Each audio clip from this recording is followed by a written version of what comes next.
ॐ श्रुतिस्मृतिपुराणानाम् आलयं करुणालयं नमामि भगवत्पादं शङ्करं लोकशङ्करं शङ्करं शङ्कराचार्यं केशवं बादरायणं सूत्रभाष्यकृतौ वन्दे भगवन्तौ पुनः पुनः ईश्वरो गुरुरात्मेति मूर्तिभेदविभागिने व्योमवद्व्याप्तदेहाय दक्षिणामूर्तये नमः। सहना भवतु सहनौ भुनक्तु सह वीर्यं करवावहै तेजस्विना अधीतमस्तु मा विद्विषावहैः। ओम शांति शांति शांति।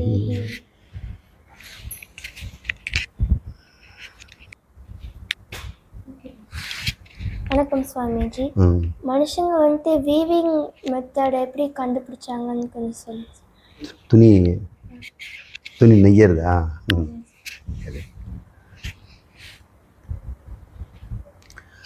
மனிதன் ஏன் முதல்ல ஆடை அணியணும்? ஆடை அணியணும்னு வந்தால் தானே அவனுக்கு துணி செய்யணுங்கிறது ஒரு வரும். எந்த மிருகமும் ஆடை அணியறதில்லை, எறும்பு ட்ரெஸ் போடுறதில்ல, யானைக்கு ட்ரெஸ்ஸு தைக்க முடியாது, நாய்கள்லாம் ட்ரெஸ் இல்லாமல் இருக்கும். உடம்புல மேலே துணி போட்டுட்டு வாழ்கின்றவன் அந்த துணிக்காகவும் பெரிய பெரிய கடையெல்லாம் வச்சு விதவிதமான டை போட்டு அதுக்கு அலங்காரம் பண்ணி செய்யக்கூடிய பெரிய ஒரு பல $1 பில்லியன் பிஸ்னஸ்ஸு ட்ரெஸ்ஸுக்கு தானே இருக்குது.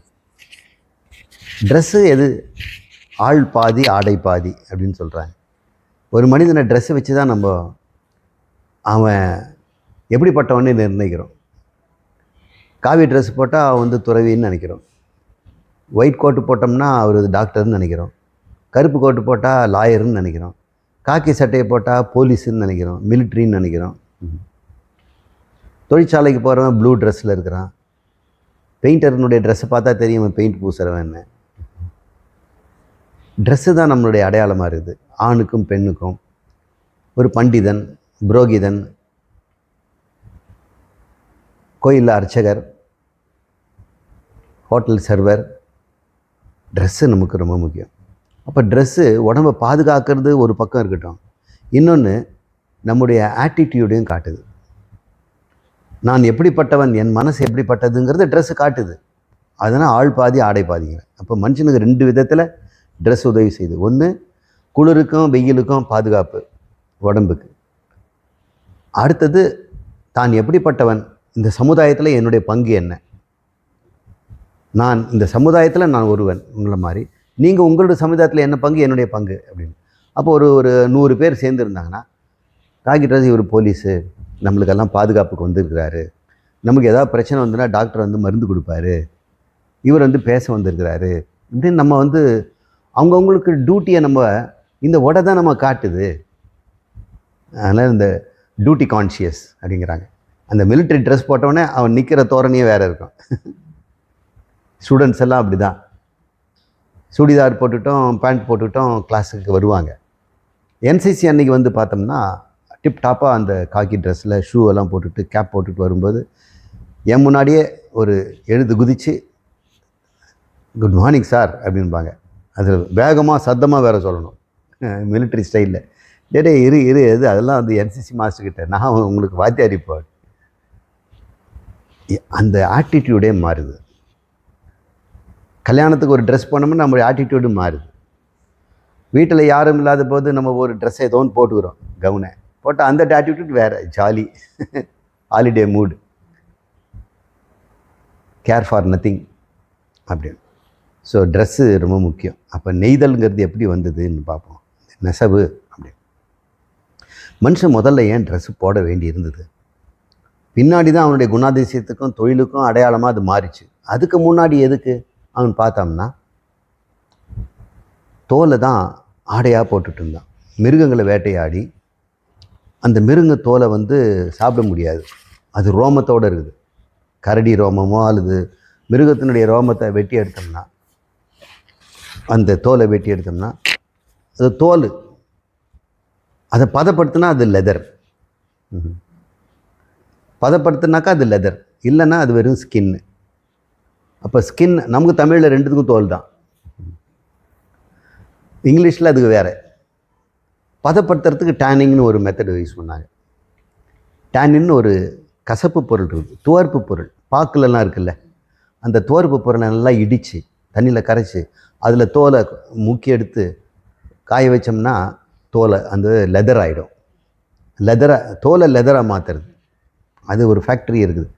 இந்த டெக்னிக் தான் முதல்ல பண்ணான், நெசவு கூட பண்ணல. இப்போ சிங்கத்தினுடைய தோலை எடுத்து போட்டு வந்தான் அவன் வந்து அந்த கூட்டத்துக்கே தலைவன். சிங்கத்தோலை அவன் போட்டிருக்க முடியுமா? அந்த அடிக்கடி அதில் அந்த ட்ரெஸ் கிடைக்குமா என்ன? மான் தோல் கிடைக்கும். அதில் ஒன்றும் தேவையில்லை. அந்த ஆண்டி பண்டாரங்க எல்லாம் இருக்கிறாங்கல்ல, எல்லாம் அந்த துறவிகள், அவங்க என்ன போட்டிருக்கோம்? மான் தோலை தான் கட்டிகிட்டு இருப்பாங்க.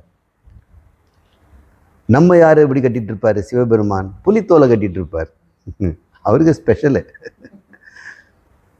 அவருக்கு ட்ரெஸ்ஸுக்கு கழுத்தில் போடுறதுக்கு மாலை, எல்லாருக்கும் பூ மாலை, அவருக்கு பாம்பே போட்டுட்ருப்பார். அப்படி அவங்கவுங்களுடைய ஆபரணங்களும் உடையும் அப்படி காட்டுது. ஆதிகால மனிதன் தோலை தான் உடையாக பயன்படுத்தினான்.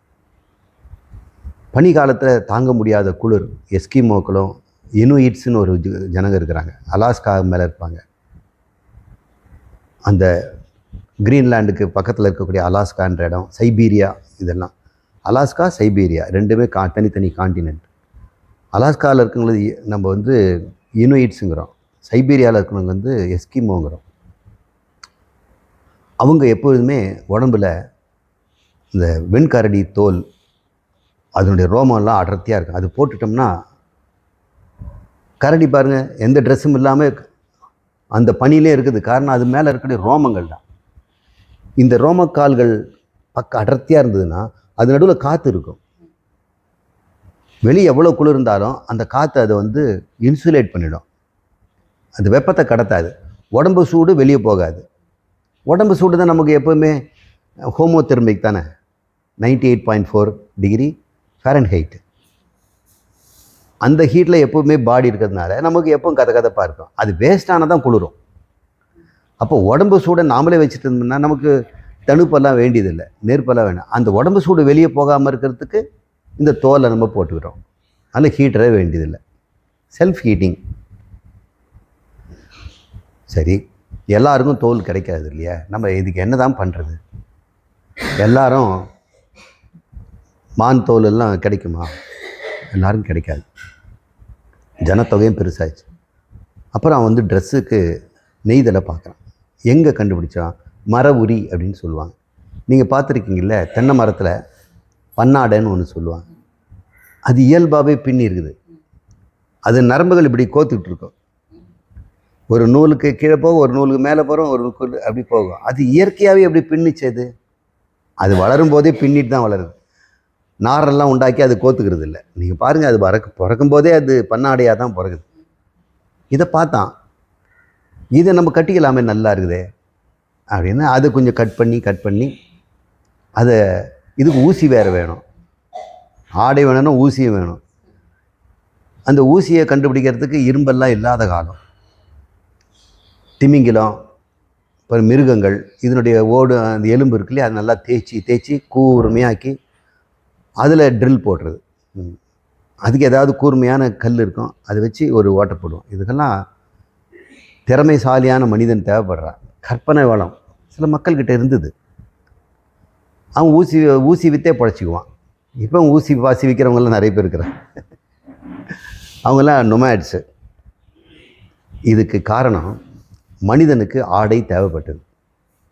எப்படி செய்தாங்கிறது ரெண்டாவது கேள்வி. ஏன் இவனுக்கு ஆடை தேவைப்பட்டது? ஏன்னா நமக்கு ரோமம் கிடையாது, உடம்பில் ரோமம் கிடையாது. ஏதோ ஒரு சில பேருக்கு விட்டு மார்பிலும் தோல்லையும் ரோமம் இருக்குது. அதுக்காக கரடி மாதிரி நாய் மாதிரி இருக்குதா? நாய்க்கு மூக்கை விட்டுட்டு மீதி எல்லாம் ரோமம் தான். நமக்கு தலையில் மட்டும்தான் இருக்குது, உடம்புலேருந்து ரோமம் விழுந்துடுச்சு. அதனால் நம்ம மனுஷனை வந்து நேக்கடி ஏப்புங்கிறாங்க. ஏப்புன்னா என்ன? வாலில்லா குரங்கு, அதுக்கு தான் ஏப்புன்னு பேர். நாமளும் ஏப்பு தான், ஒரு பெரிய வித்தியாசம் இல்லை. 99.9% டிஎன்ஏ மனுஷனுக்கும் ஏப்புக்கும் ஒன்று தான். 0.01% தான் வித்தியாசம். ரொம்ப பார்டர் லைனில் தான் நம்ம மனுஷனாக இருக்கிறோம். கொஞ்சம் விட்டால் குரங்காயிடுவோம். ஆனால் நிறைய பேர் பார்டர் லைன் குரங்காக தான் இருக்கிறாங்க. பார்டர் லைனில் தான் மனுஷனாக இருக்கிறான். ரொம்ப சின்ன டிஃப்ரென்ஸ் தான். இந்த பிரெயின், தம்பு, மெயின் டிஃப்ரென்ஸ் இவ்வளோ தான். சரி, இவன் ஏன் நேக்கடியே பானான்? எல்லா மிருகங்களுக்கும் உடம்பு முழுக்க ரோமம் இருக்கும் பொழுது, ஏன்னா பாலூட்டிகளுக்கு அடையாளமே என்ன? உடலில் ரோமம் தானே. மம்மல்ன்ற பாலூட்டிகளுக்கு ஒன்று பால் கொடுக்கணும், கோழியெல்லாம் பால் கொடுக்கறது இல்லை, அது எக் லேயிங். இவங்க எப்போவுமே கர்ப்பத்திலேருந்து குழந்தை வருது, கர்ப்பத்திலேருந்து குழந்தை வரக்கூடியது எல்லாமே பாலூட்டிகள் தான், எல்லாமே பால் கொடுக்கும் அம்மா. அந்த பாலூட்டிகளுக்கு பால் தருகின்ற தனங்கள் ஒரு அடையாளம், உடம்பு முழுக்க ரோமம் ஒரு அடையாளம். கோழிகள்லாம் கூட ரோமம் இருக்குது, அதை வந்து ஃபெதர்னுங்கிறோம். இது நம்ம ஃபெதர் நான் சொல்கிறோம், இது வேறு. அந்த ஃபெதர் தான் ஹேராக மாறிடுச்சு. இந்த ஹேர் வந்து முதல்ல அதுக்கு ஃபெதராக இருந்தது. ஃபெதர் முதல்ல என்னவா இருந்தது தெரியுங்களா? செதிலாக இருந்தது. மீனுக்கு செதில், ஓணானுக்கு செதில், இன்னும் கூட கோழி காலெல்லாம் பார்த்தா செதில் இருக்கும். அது அப்படியே கொஞ்சம் நரம்பெல்லாம் ஃபெதர் ஆகிடும். அந்த ஃபெதர் தனித்தனியாக முளைச்சதுன்னா நமக்கு ஹேருங்கிறோம். எல்லாமே எவல்யூஷன், ஒரே பிளான் தான்.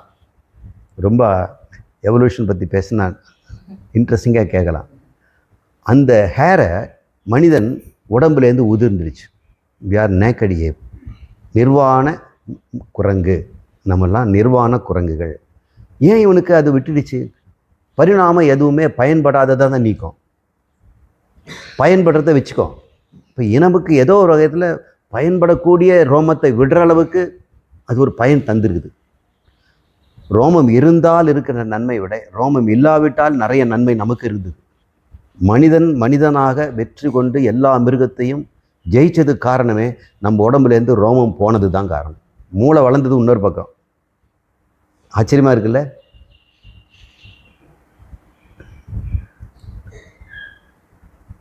ரோமம் ஏன் போச்சுன்னா, ரோமம் இருந்ததுன்னா வியர்க்கை வராது. வெறும் ஸ்கின்னில் வந்து வியர்வை வரும். ஹேர் நிறைய இருந்தால் வேர்வை வருமா? ஒவ்வொரு வேர்வை துளையிலையும் ஒரு முடி முளைச்சிருக்குது. அப்போ வேர்வை துவாரம் எங்கே இருக்குது? அப்போ தலைமுடியில் கூட எங்கேயாவது வேர்க்கணும்னா அதுக்கு நடுவில் இருக்கிற கேப்பில் தான் வேர்க்கும். இப்போ உடம்புல வேர்வை துவாரங்களெல்லாம் குறைஞ்சி போச்சுன்னா நம்ம சூடை எப்படி நம்ம கண்ட்ரோல் பண்ணுறது? வேர்வை மூலம்தான் நம்ம சூடு வந்து கூல் ஆகுது. நல்லா வேர்த்துச்சுன்னா அப்புறம் ஜுரம் விட்டுடுது இல்லை? சில பேர் நல்ல ஜுரம் வந்து வேர்த்துடுச்சா அப்புறம் அவனை தொடச்சி விட்டவனை பார்த்தா நல்லாயிட்டமான்னு சொல்லுவான்.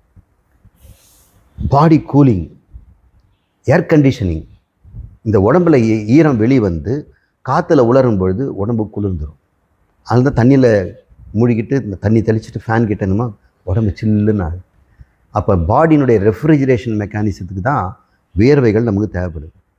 ஏன் மனிதனுக்கு இப்படி வேர்வை தேவைப்பட்டது, ரெஃப்ரிஜரேஷன் வேணும்னா ஒரு பெரிய ஒரு அனுகூலம் இருக்குது. ஆப்பிரிக்காவில் இன்றைக்கும் கூட ஹண்டிங் பீப்புள் இருக்கிறாங்க. அது பேர் பெர்சிஸ்டன்ட் ஹண்டிங்னு. நாம் நினைக்கிற மனிதர்கள் வந்து கூட்டமாக சேர்ந்து ஈட்டியை வச்சு ஒரு மிருகத்தை வேட்டையாடுவாங்கன்னு. அதெல்லாம் சும்மா கற்பனை கதைகள்.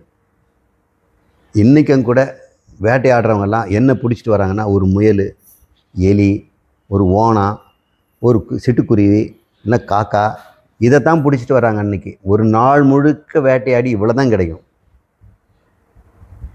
என்றைக்கா ஒரு நாள் தான் மான் கிடைக்கும், என்றைக்கா ஒரு நாள் தான் அதெல்லாம் பெருசெல்லாம் கிடைக்கும். இந்த மானெல்லாம் அவங்க வேட்டையாடணும். மான் மட்டும் இல்லை, இன்னும் நிறைய மிருகங்கள் அந்த மாதிரியெல்லாம் இருக்கும். கொயோட்டின்னு தான் சொல்கிறாங்க. சிலதெல்லாம் சாப்பிட்றாங்க, சிலதெல்லாம் சாப்பிட்றது மனுஷன். இந்த மானுக்கும் நமக்கு மனுஷனுக்கு என்னென்னா, மான் நம்மளோட வேகமாக ஓடும், ஆனால் நீண்ட நேரம் ஓட முடியாது. மனுஷன் வேகமாக ஓட மாட்டான், ஆனால் 4 மணி நேரம் ஓடுவான். 4 மணி நேரம் இடைவிடாது. நீங்கள் கூட பார்க்கல, மராத்தான் ரேஸ்லலாம் எப்படி ஓடுறாங்க. சில பேர் ஒலிம்பிக்கு இது கின்னஸ் புக்குன்னு சொல்லிட்டு தூக்கம் கூட இல்லாமல் 24 மணி நேரம் டான்ஸ் ஆடுறவங்கலாம் இருக்கிறாங்க, சிலம்பம் பண்ணவங்கலாம் இருக்கிறாங்க. இவ்வளோ நேரமாக உடம்பை அசைக்க முடியுது. காரணம், சூடாகிறதுல உடம்பு கூலாகிட்டே இருக்கும். மிருகங்களுக்கு கொஞ்சம் தூரம் ஓடின உடனே உடம்பு சூடாகிடும், கூலாகவே முடியாது. இப்போ மான் அரை மணி நேரம் நீங்கள் துரத்துங்க, ஒன்றும் நீங்கள் செய்ய வேண்டாம், அதை துரத்திக்கிட்டே இருக்கணும் 4 பேர் சேர்ந்து. அது அரை மணி நேரம் 3/4 மணி நேரம் ஓடின பிறகு மயக்கம் போட்டு விழுந்துடும். அதனுடைய உடம்புடைய சூடு தாங்க முடியாமல் டெம்பரேச்சர் 104, 105 வந்துடும். அதனுடைய இயல்பான டெம்பரேச்சர் 98.4. 10 டிகிரி வந்தால் நமக்கு எப்படி இருக்குது? 103 வந்தால் நம்ம என்ன சொல்லுவோம்? ஜன்னி வந்துடும், கோமா போயிடுவாங்க, அந்த ஸ்டேஜ் போயிடுவாங்கன்னு மயக்கம் போட்டு விழுந்துடுவாங்க. அது மயக்கம் போட்டு விழுந்து இவர் கூலாக ஒரு அம்படிச்சு கூட்டிகிட்டு வந்துடுவார். இது பேர் பெர்சிஸ்டன்ட் ஹண்டிங். இன்னும் 2 மானை துரத்துற அளவுக்கு இவனுக்கு தெம்பு இருக்குது. இது எதனால் வந்தது? Because he is naked. அவன் உடம்பில் உள்ள ரோமங்களை விட்டதுனால இவனுக்கு இந்த அனுகூலம் கிடைச்சிது. இல்லைனா இவனுக்கு வேட்டையாடுறதுக்கு என்ன இருக்குது? புலி சிறுத்தைகள்லாம் கூரிய பற்களும் வேகமான கால்நடைகளும் நகங்களும் இருக்குது. இவனுக்கு ஒன்றுமே இல்லையே, பாவம். இவன் நகெல்லாம் சப்பையாக இருக்குது. இவனுக்கு இருக்கிற ஒரே தந்திரம், அதனால் அவன் உடம்பு நேக்கட் ஆயிடுச்சு. நேக்கட் ஆன பிறகு அவன் குளிருக்கு தாங்கிறதுக்கு போத்திக்க வேண்டியிருக்கு. அப்புறம் ஆண் பெண்ணு வந்து சமுதாயத்தில் வாழும் பொழுது இன்னாருக்கு இன்னார் தான் உடைமை, கணவன் மனைவி இந்த உறவெல்லாம் வரும்போது மறைக்க வேண்டிய உறுப்புகளை மறைக்க வேண்டியும் வருது.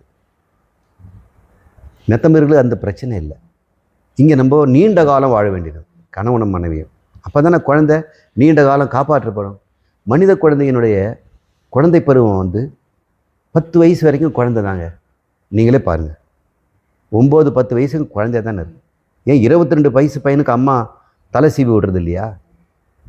அவன் படிச்சுட்டு நம்ம சோறு ஊட்டி விடுறது இல்லையா? 22 பையன் டாக்டர் படிக்கிறான், அவர் படிச்சுட்டே இருக்கிற வாயில் ஊட்டிகிட்டே இருக்கிறாங்க அம்மா. அவன் ஊட்டினா தாங்க சாப்பிட்றாங்கிறான். எது இருந்தாலும் அம்மா வரணும்னா, அம்மா பாத்ரூம் டாய்லெட் வருதுண்ணா, போயிட்டு வாடா, அதெல்லாம் சொல்லிட்டு இருப்பியா அப்படின்னு. மனித குழந்தை நீண்ட காலம் பெற்றோரோடு இருக்கணும். ஏன் 10-15 தலைமுறைகளாக அவங்க கற்ற கல்வியெல்லாம் அப்பா மூலம்தான் குழந்தைக்கு போகுது. அவங்க தாத்தாவது அத்தனை கல்வியும் இன்னும் ஒரு 100 தலைமுறை வந்தால் எவ்வளோ கல்வி இருக்குன்னு பாருங்கள். இன்றைக்கி நான் வந்து எம்எஸ்சியில் படித்த படிப்பை இந்த குழந்தைங்க 9ஆம் கிளாஸில் படிக்கிறாங்க. கடந்த 40 வருஷத்துலேயே 50 வருஷத்தில் விஞ்ஞானம் வளர்ந்துடுச்சுங்க. இப்போ இவங்க படிப்பில் ஏஐ வந்துடும், அல்காரிதம் வந்துடும். இதெல்லாம் எப்படி வருது? இதெல்லாம் என்ன பண்ணுறது? இதுக்கெல்லாம் படிக்க ஒரு வாழ்நாளே பார்த்தாது, அமுக்கு அப்படின்றாங்க. அப்போது படிக்கும் பருவம் வேணும், பிரம்மச்சாரி பருவம். அது எந்த அளவுக்கு நீளமாக இருக்கணும். அப்போ குழந்தைகள் நீண்ட காலம் குழந்தையாக இருந்தால்தான் படிப்பு கற்றுக்க முடியும். அப்புறம் கல்யாணம் ஆகி குழந்தை பெற்றுக்கும் போது எங்கே படிக்கிறது? இப்போ நீண்ட காலம் குழந்தை பருவம் இருந்தால்தான் இந்த சமுதாயம் இந்த அறிவை கொண்டு போக முடியும்னா அம்மா அப்பா சேர்ந்து இருந்தால் தானே முடியும். இந்த குழந்தைக்கு அனாதையாக போயிடுச்சுன்னு என்ன பண்ண முடியும்? அப்போ மனிதன் சேர்ந்து வாழ வேண்டியது கட்டாயமாயிடுச்சு. யார் அப்பா யார் அம்மா, இவங்க தான் நம்ம அம்மா அப்பா இருந்தால் தான் அவங்க தன் குழந்தையை காப்பாற்றுவாங்க. அப்பா யார் அம்மா யாருன்னு தெரியாத போனால் என்ன ஆகும்? அப்போ மனித சமுதாயத்தில் குடும்பங்கிற ஒரு அமைப்பு உண்டாகுது. குடும்பங்கிற அமைப்பு வரும்பொழுது ஆடை கட்டாயம் தேவைப்படுது. நீங்களே கண்டுபிடிச்சிங்க ஏன்னு. ஆடையினுடைய முக்கியம் புரிஞ்சிட்டிங்களா? 2 விஷயம். ஒன்று வந்து சமுதாய கட்டுக்கோப்பாக இருப்பதற்கு, உடம்பை குளிர் வெப்பத்திலேருந்து காப்பாற்றி கொள்வதற்கு. 3வது சமுதாயத்தில் நான் யார் என்று காட்டுவதற்கு. சமுதாயத்தில் நான் ஜட்ஜ், நான் மினிஸ்டர், நான் மேயர். மேயருக்குன்னு ஒரு தனியாக இருக்குதுல்ல, எல்லாருக்கும் ஒன்று ஒன்று. இதெல்லாம் சமுதாயத்தில் நம்முடைய இருப்பிடத்தை காட்டுவதற்கு. அதனால் நான் பிச்சை எடுக்கணுன்னாக்கா அதுக்கு ஒரு ட்ரெஸ் இருக்குது. நீங்கள் இந்த ட்ரெஸ்ஸில் போய் பிச்சை எடுத்து பாருங்கள், இந்த ட்ரெஸ்ஸில் கொடுத்துருவாங்க. உங்கள் ட்ரெஸ்ஸில் போய் பாருங்க, அப்படி ஏரியா பார்ப்பான். பிச்சை கொடுக்குற மாதிரி இருக்கிறான், பிச்சை நம்ப மாட்டான். அவனுக்கு ஒரு யூனிஃபார்ம் தேவைப்படுது. இப்போ நெய்தல் எப்படின்னு பார்க்குறேன்னா இப்போ தான் பதிலே வருது. கேட்டது ஒன்று, சொல்கிறது ஒன்று. நெய்தலுக்கு அவன் இயற்கையை பார்த்தான் காப்பிடிக்கிறான். எல்லாமே மனிதனுடைய கண்டுபிடிப்பெல்லாம் ஏற்கனவே இயற்கையில் கண்டுபிடிச்சதான் நம்ம கண்டுபிடிச்சிருவோம். விமானத்தை கண்டுபிடித்த மாதிரி பறவை பறந்துக்கிட்டா இருக்குது. நம்ம வீடெல்லாம் கட்டுறதுக்கு முன்னாடி ஈசலுங்க புத்து கட்டி இருக்குது, ஏசி எல்லாம் பண்ணிடுது. புத்துக்குள்ள டெம்பரேச்சர் வந்து 16 டிகிரிமா, வெளியே வந்து டெசர்ட்டில் வந்து 40 டிகிரி, தரைக்கு மேலே டெம்பரேச்சர் 40 டிகிரி, எல்லாம் தத்தளிக்கிறாங்க. ஆனால் புத்துக்குள்ளே கையை உள்ளே விட்டு பார்த்தா 16 டிகிரி. நீங்கள் வந்து பயந்து குளிருதுன்னு சொல்வீங்க. எப்படிங்க அது குளிர்ச்சி அது பண்ணுது? எந்த ஏர் கண்டிஷனும் கிடையாது. கன்ஸ்ட்ரக்ஷன், ஆர்கிடெக்சர் இப்போ கண்டுபிடிக்கிறாங்க. புது புது மெட்டீரியல்ஸ் எல்லாம் கண்டுபிடிக்கிறாங்க. இன்னும் நம்ம தலைமுடி மாதிரி ஒரு மெட்டீரியலை கண்டுபிடிக்க முடியல. பட்டு நூல் மாதிரி ஒன்று கண்டுபிடிக்க முடியல. பட்டுப்புழு நூல் உண்டாகுது, பளபளன்னு கெட்டியாக இருக்குது, ஸ்ட்ராங்காக இருக்குது. அந்த பட்டு நூலுக்கு இருக்கிற ஸ்ட்ரென்த்து ஸ்டீலுக்கு கிடையாது. இந்த ஸ்டீலை வந்து பட்டு நூல் மெல்லிஸுக்கு நீங்கள் இழுத்துட்டிங்கன்னா ஸ்டீலை கட் பண்ணிடலாம், பட்டை கட் பண்ண முடியாது, இழுக்குதா. ஸோ ஏதோ ஒரு ஸ்ட்ரென்த் அதில் இருக்குது இல்லை, இந்த கெராட்டின்ற ப்ரோட்டீனுக்கு. இயற்கையில் நமக்கு மெட்டீரியல்ஸ் எல்லாம் அது உண்டாக்கி வச்சிருது. சங்கு மாதிரி கெட்டியான பொருள். அந்த சங்கே தான் சாக் பீஸ் மாதிரி சாஃப்டாகவும் இருக்குது. அதே சுண்ணாம்பு தான், வெத்தலை பார்க்க போகிற சுண்ணாம்பு தானே சங்குலேயும் இருக்குது. அது மட்டும் கெட்டியாக இருக்குது, இது மட்டும் இருக்குது. மெட்டீரியல் சயின்ஸு, என்ஜினியரிங் சயின்ஸு, அப்புறம் சிஸ்டம் சயின்ஸ், எப்படி நிர்வாகம். எறும்பு கூட்டங்கள் அற்புதமாக நிர்வாகம் பண்ணுது. அங்கே யாரும் அதிகாரி மேஸ்திரிலாம் நீங்கள் பார்க்கல. இன்றைக்கி கூட நான் ஒரு இடத்துல பார்த்தேன், அழகாக புத்து மண் ஒரு எறும்பாக ஒரு மண்ணு கொண்டு போய் போடுது. எவ்வளோ உழைப்பு. உள்ள புத்துலேருந்து உள்ளே போய் மண் ஒன்று கொண்டாந்து ஒரு மண்ணு கொண்டாந்து போடுது. அப்படியே சேர்ந்து ஒரு அழகாக திட்டு மாதிரி ஆயிடுச்சு. எப்போவுமே அது வடக்கு தெற்காக தான் இருக்கும்.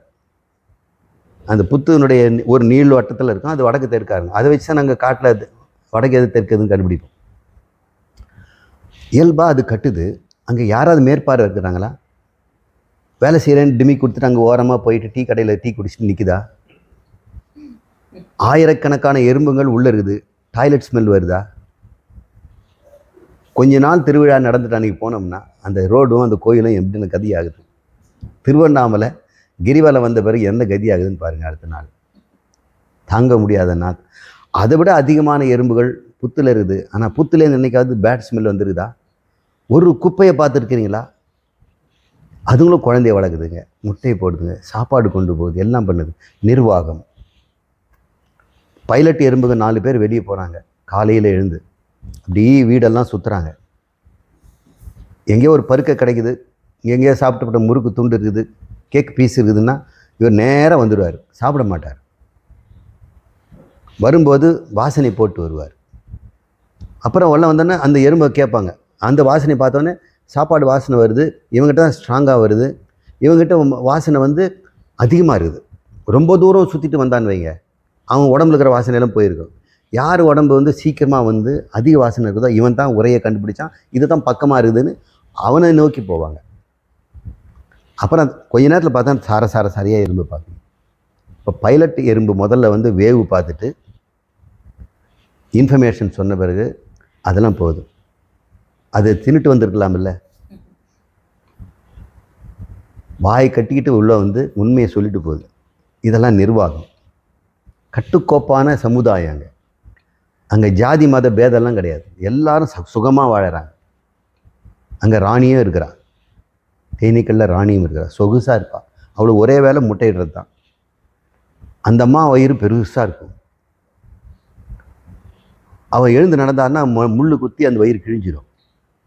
அதுக்காக எறும்புகள்லாம் ஒரு இலையை போட்டு ராணியை படுக்க வச்சு அதை இழுத்துட்டு போகும்.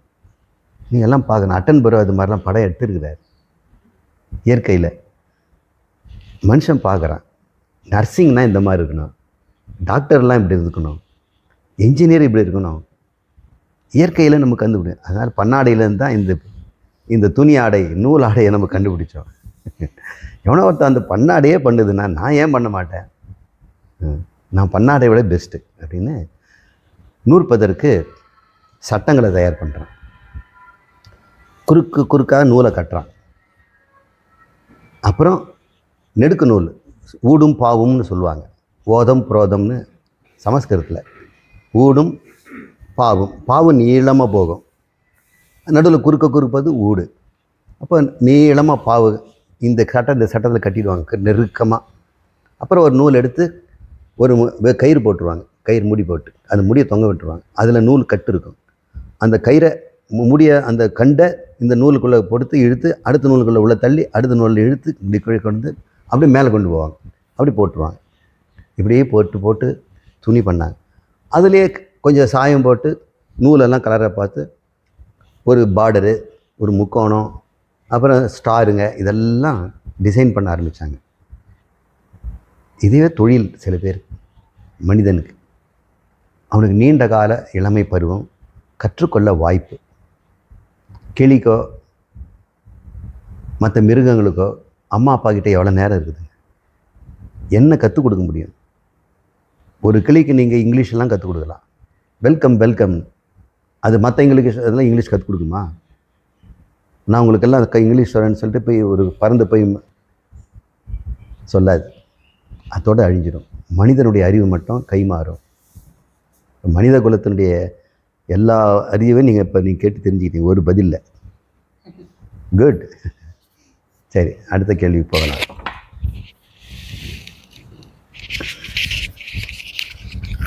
முக்தி மோட்சம் அப்படிங்கிறது என்ன? அதுக்கு என்ன? முக்தின்னு ஒரு பேர், மோட்சம் அப்படிங்கிறது அதுதான். வீடு பேருன்னு சொல்கிறாங்க. விடுதலை வீடு பேர். திருவள்ளுவர் அது வீடு பேருன்னு எழுதுகிறார். வீடு, அறம் பொருள் இன்பம் வீடு அப்படின்னு சொல்லுவாங்க. அவர் வீடு பேருக்கு தனியாக குறள்லாம் எழுதலை, தர்மத்திலே அதை சேர்த்து எழுதியிருக்கிறார். தமிழில் அதுக்கு என்ன அர்த்தம்னா சுதந்திரம்னு அர்த்தம், விடுதலைன்னு அர்த்தம். மனிதன் விரும்புவது விடுதலை, எல்லாரும் விரும்புவது விடுதலை. நோயாளிக்கு எதுலேருந்து விடுதலை வேணும்? நோயிலேருந்து. பண கஷ்டத்தில் இருக்கிற கடனாளிக்கு என்ன விடுதலை வேணும்? பணத்திலேருந்து, பண கஷ்டத்துலேருந்து விடுதலை. பசியோடு இருக்கவனுக்கு உணவு, அப்போ பசியிலேருந்து விடுதலை. கண் தெரியாதவனுக்கு குருட்டிலேருந்து விடுதலை. எல்லாரும் விடுதலை தான் விரும்புகிறாங்க. சரி, விடுதலை கொடுத்த பிறகு அவனுக்கு எப்படி இருக்கிறான்? யாரும் அவனை கட்டுப்படுத்த முடியாது. இன்னொருத்தர் கண்ட்ரோலில் இருக்கிற வரைக்கும் நமக்கு சுதந்திரம் இல்லை. இன்னொருத்தர் நம்ம கண்ட்ரோல் பண்ணுறாங்க வைங்க, நமக்கு என்ன சுதந்திரம் இருக்குது? அப்போ ஒருத்தர் சொல்கிறாரு, உனக்கு சோறு கொடுத்துட்றேன், ட்ரெஸ்ஸு கொடுக்குறேன், அப்புறம் எல்லாம் போயிட்டு வரதெல்லாம் நான் கொடுக்குறேன் அப்படின்னு சொல்கிறாங்க. நல்லா தானே கேட்குறது. ஆனால் இன்றைக்கி நான் சாப்பிட முடியாதுன்னா விட மாட்டாங்க, சாப்பிட்டாகணும். இன்றைக்கி எனக்கு இட்லி வேண்டாம், முருகலா தோசை வேணும்னா உங்களுக்கு கிடையாது சுதந்திரம். இருக்கிறது தான் சாப்பிடணும். இப்படிப்பட்ட வாழ்க்கை யாருக்காவது பிடிக்குமா? உங்களுக்கு எல்லா சுதந்திரம் கொடுத்துருக்குறாங்க, எல்லா பொருளும் கொடுக்குறாங்க, ஆனால் உங்களுக்கு சாய்ஸ் இல்லை. சாய்ஸே கிடையாது. ட்ரெஸ்ஸில் சாய்ஸ் கிடையாது, செருப்பில் சாய்ஸ் கிடையாது, தலை எப்படி சீபிக்கணுங்கிறது சாய்ஸ் கிடையாது. சில அம்மாங்க அப்படி தான், பையன் சாய்ஸ் கேட்குறான், நான் கொஞ்சம் இது மாதிரி பண்ணிக்கிறேம்மான்னு. நோ, இப்படி தான் இருக்கணும், இப்படி தான் இருக்கணும், இப்படி தான் வெட்டிட்டு வரணும் அப்படிங்கிறேன். கடைக்கு போயே சொல்லிவிடுவாங்க, நல்லா ஒட்டை வெட்டிடுங்க, இவங்க கேட்குற மாதிரிலாம் பண்ணிடாதீங்க. நம்ம என்ன நினைக்கிறோம்? எல்லாத்துலேருந்து ஒரு முக்தி தான் தேடுறோம். பூர்ண சுதந்திரம் நமக்கு வேணுங்கிறோம். இந்த சுதந்திரம் என்ன தருது? உங்களுக்கு மகிழ்ச்சியை தருது, ஆனந்தம் தருது. ஏழையாக இருக்கிறதுக்கு கூட ஒரு சுதந்திரம் இல்லையே. எவ்வளோ பேர் ஏழைங்க மாதிரி வாழணும்னு ஆசைப்படுறாங்க, உங்களுக்கு தெரியுமா? நீங்கள் பணக்காரனை போய் பாருங்கள், ஒரு ஏழையினுடைய வாழ்க்கையை பார்க்கும்போது பொறாமையாக இருக்குது அவனுக்கு.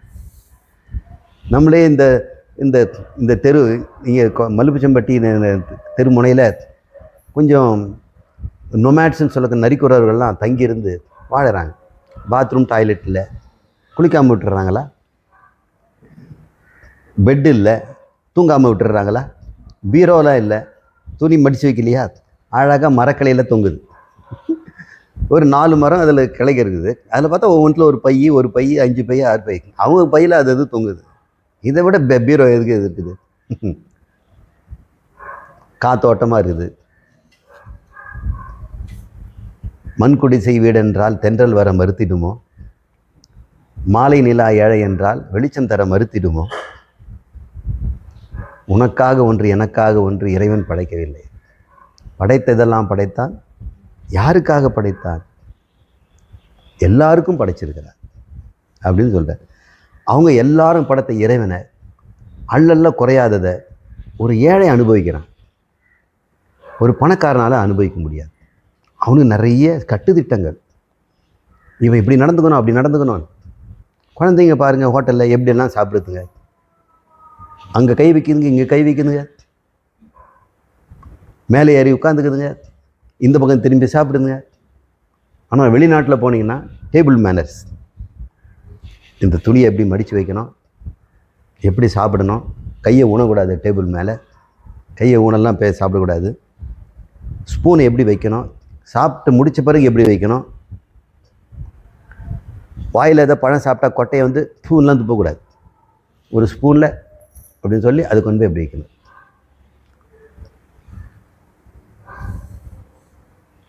இப்படி தான் ஒரு கட்டுத்திட்டங்கள். முக்திங்கிறது என்னங்க? என்னை நானே கட்டுப்படுத்த வேண்டும், என்னை இன்னொருத்தர் கட்டுப்படுத்தக்கூடாது. எனக்கு கட்டுப்பாடு பிடிக்கல, ஏன்? நான் என்ன கட்டுப்படுத்திக்குவேன். சுதந்திரம் என்ன தெரியல? சுய கட்டுப்பாடு. தன் வாழ்க்கையை தானே கட்டுப்பாடோடு வாழ்வது பேர் தான் பூரண சுதந்திரம். கட்டுப்பாடு இல்லாமல் போகிறதில்ல. கட்டுப்பாடுங்கிறது கட்டுத்தலை, அதுதான் நமக்கு பந்தங்கிறோம். சரி, நமக்கு கட்டுப்படுத்துவது என்னென்ன? ஒரு மனிதனுக்கு, ஒரு 40 வயசு ஆளுக்கு, உனக்கு என்னையா உன்னை கட்டுப்படுத்துதுன்னா, எங்கே சார் நமக்கு ஃப்ரீடம் இருக்குது. ஒரு நாளெல்லாம் உழைக்கிறோம், மேனேஜர் விட மாட்டேங்கிறான்.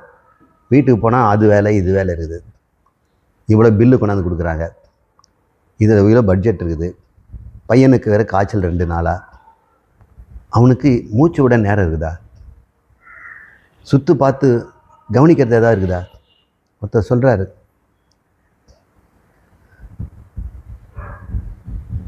the life is full of care, there is no time to stand and stare அப்படின்னு ஒரு பாட்டு.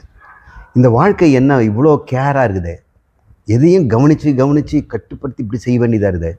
கொஞ்ச நேரம் இயற்கையை பார்த்து நினைக்கிறது stare, there is no time to stare. நின்று ஒரு சூரியனை பார்ப்பதற்கோ, சந்திரனை பார்ப்பதற்கோ, மலரில் மொய்க்கின்ற வண்டை பார்க்கறதுக்கோ, மூங்கிலில் வர அந்த சப்தத்தை கேட்கறதுக்கோ, வர நாய் குலைக்குது, இதெல்லாம் ரசிக்கவே முடியாமல் என்னடா வாழ்க்கை அப்படின்னு சொல்கிறான். இப்போ மனிதனுக்கு என்ன வேணும் தெரியுங்களா? தன்னை யாரும் கட்டுப்படுத்தக்கூடாது. அதனால் கட்டுப்பாடு இல்லாமல் நீ எப்படி இருந்துருவியா? இல்லை, நான் என் கட்டுப்பாட்டில் இருப்பேன். எவன் ஒருவன் சுய கட்டுப்பாட்டில் இருக்கிறானோ அவனை இன்னொருத்தன் கட்டுப்படுத்த வேண்டியதில்லை. அவன் பேர் துறவின்னு பேர். துறவி ஒட்டுந்தான் தன் கட்டுப்பாட்டில் தன்னை வச்சுக்கிறான். அவனை யாரும் தீண்டுவதும் இல்லை, தூண்டுவதும் இல்லை, ஏவுவதும் இல்லை. ஆனால் ஒரு சராசரி 40 வயசு மனிதனை எல்லாரும் ஏவுவாங்க. அப்பா நான் சொன்ன வாங்கிட்டு வந்தீங்களா? சாரிடா தங்க, நாளைக்கு அப்பா நீங்கள் இப்படி தான் நீங்கள் 1 வாரமாக சொல்லிகிட்டு இருக்கிறீங்க. அங்கேருந்து ஒரு குரல் கேட்க, நல்லா சொல்கிறா, நானும் 15 வருஷமாக இவருக்கு எத்தனை பேருக்கு பதில் சொல்லுவான்? ஆஃபீஸுக்கு போனால் 1000 பேருக்கு பதில் சொல்லணும். கவுண்டரில் உட்காந்தா க்யூவில் நிற்கிறவனுக்கெல்லாம் பதில் சொல்லணும். ரோட்டில் போனால் பக்கத்தில் ஒரு கார் ஓட்டுறவனுக்கு பதில் சொல்லணும், ஆட்டோக்காரனுக்கு பதில் சொல்லணும். பதில் சொல்லணும்னா அவனுக்கு ஏற்ற மாதிரி நம்ம நடக்கணும். எத்தனை பேருக்கு பதில் சொல்ல வேண்டியது? எவன் ஒருவன் யாருக்கும் பதில் சொல்ல வேண்டிய அவசியம் இல்லாமல் வாழ்கிறானோ அது பேர் முக்திங்க. உங்களுக்கு வேணுமா? அப்போ முக்திங்கிறது எப்படி உண்டாகுனா, நீ இஷ்டம்தான், யுவர் சாய்ஸ். பந்தம் அதுவும் சாய்ஸ் தான். நீ தானே தேர்ந்தெடுத்து ஜாதகம் பார்த்து கல்யாணம் பண்ணிக்கிட்ட, உன் சாய்ஸ். அப்புறம் குறையுதுன்னு கேட்டால் என்ன அர்த்தம்? இல்லற வாழ்க்கை தான் நாம ஏற்படுகின்ற பந்தங்கள். 2 பேர் சேரும் பொழுது பந்தம் ஏற்படுது, கொடுக்கல் வாங்கல் ஏற்படுது. இப்போ குழந்தைகள் வருது, படிப்பு வருது, ஆரோக்கியம் வருது, அவனுக்கு நலன் வருது. சுமைகள் மேலே சுமைகள் வரதை பார்க்குறோம். விடுதலைக்கு என்ன வழி? சரி, இப்படின்னா பார்த்தா யாரும் கல்யாணமே பண்ணிக்கூடாதுங்கிறீங்களா? இதுக்கு தான் கர்மயோகங்கிற ஒரு டெக்னிக்கை கற்றுக் கொடுக்குறார். அந்த கர்மயோகத்தின் மூலம் ஒரு இல்லறவாசி எப்படி இந்த உலகத்தில் சுதந்திரமாக வாழ்வது அப்படின்னு அவன் கற்றுக்கிறான். தன் கட்டுப்பாடோடு வாழ்வது தான் சுதந்திரம். அதை புரிஞ்சுங்க. முக்திங்கிறது என்ன? சுய கட்டுப்பாடு. சுய கட்டுப்பாடால் அன்றாட கடமைகளை செய்வது. அதை அர்ப்பண புத்தி, பிரசாத புத்தின்னு நம்ம படிச்சிருக்கிறோம். அது வேறு ஒரு விதத்தில் சொல்லுவோம். கர்மயோக வாழ்க்கையினால் ஒரு இல்லறத்தில் இருப்பவன் மெல்ல மெல்ல உலகத்திலேருந்து விடுபடுகிறான். அவனுக்கு இந்த உலகத்தில் இருக்க ஒரு பொருள் கூட பிரயோஜனம் இல்லைன்னு ஆகிடும். எதுக்கு பிரயோஜனம் இல்லை? என்னுடைய திருப்திக்கு, என் மன நிறைவுக்கு இது தேவையில்லை. மன நிறைவில் இருக்கணுக்கு ஏதாவது கொடுத்தா வாங்குவானா? குறை இருக்கவன் தானே கை நீட்டுவான். இறைவனிடம் கையேந்துங்கள்ங்கிறார். எல்லாரும் குறையோட தான் இருக்கிறாங்க. எல்லாரும் மன நிறைவில் இருந்தால் அந்த வாழ்க்கை எப்படி இருக்குன்னு பாருங்க. அதுதான் விடுபட்ட பந்தமற்ற வாழ்க்கை. மன நிறைவு எப்படி சார் வரும்? பணம் இருந்தால் தானே சார் மன நிறைவு. சொந்தக்காரங்களை மதித்தா தானே மன நிறைவு. கௌரவமாக வாழ்ந்தால் தானே மன நிறைவு. இப்போ மன நிறைவுக்கு அதுக்கு எங்கேயே சம்பந்தம் இருக்குது? இதெல்லாம் உன் மன நிறைவு குலைப்பதாக நீ கற்பனை பண்ணியிருக்கிற. நீயே ஒரு கௌரவம்னு வச்சுட்ருக்கிற. அது கௌரவ குறைச்சும் நீ கவலைப்படுற. கௌரவங்கிறது விட்டு தொலையேன். அதுதான் விடுதலை. கௌரவத்தை விட்டுட்டீங்களா? மனிதனுக்கு கொலை பண்ணுறது எதுங்க? கௌரவங்க. பட்டினி இருந்தால் கூட பரவாயில்ல, கௌரவம் விடக்கூடாது அப்படிங்கிறான். கௌரவத்தை மாதிரி ஒரு மட்டமான கொடூரமான ஒரு பந்தம் எதுவுமே இல்லை. அந்த கௌரவத்தை துறந்தவன் தான் துறவி. அவங்ககிட்ட நான் என்பதும் இல்லை, எனது என்பதும் இல்லை. நான் ஒருத்தர் இருந்தால் தான் கௌரவம் வருது. நான் யார் தெரியுமா அப்படின்னு. இப்போ நான் என்ற உணர்வையும் எனதுங்கிற உணர்வையும் விடணும். எப்படி விட முடியும்?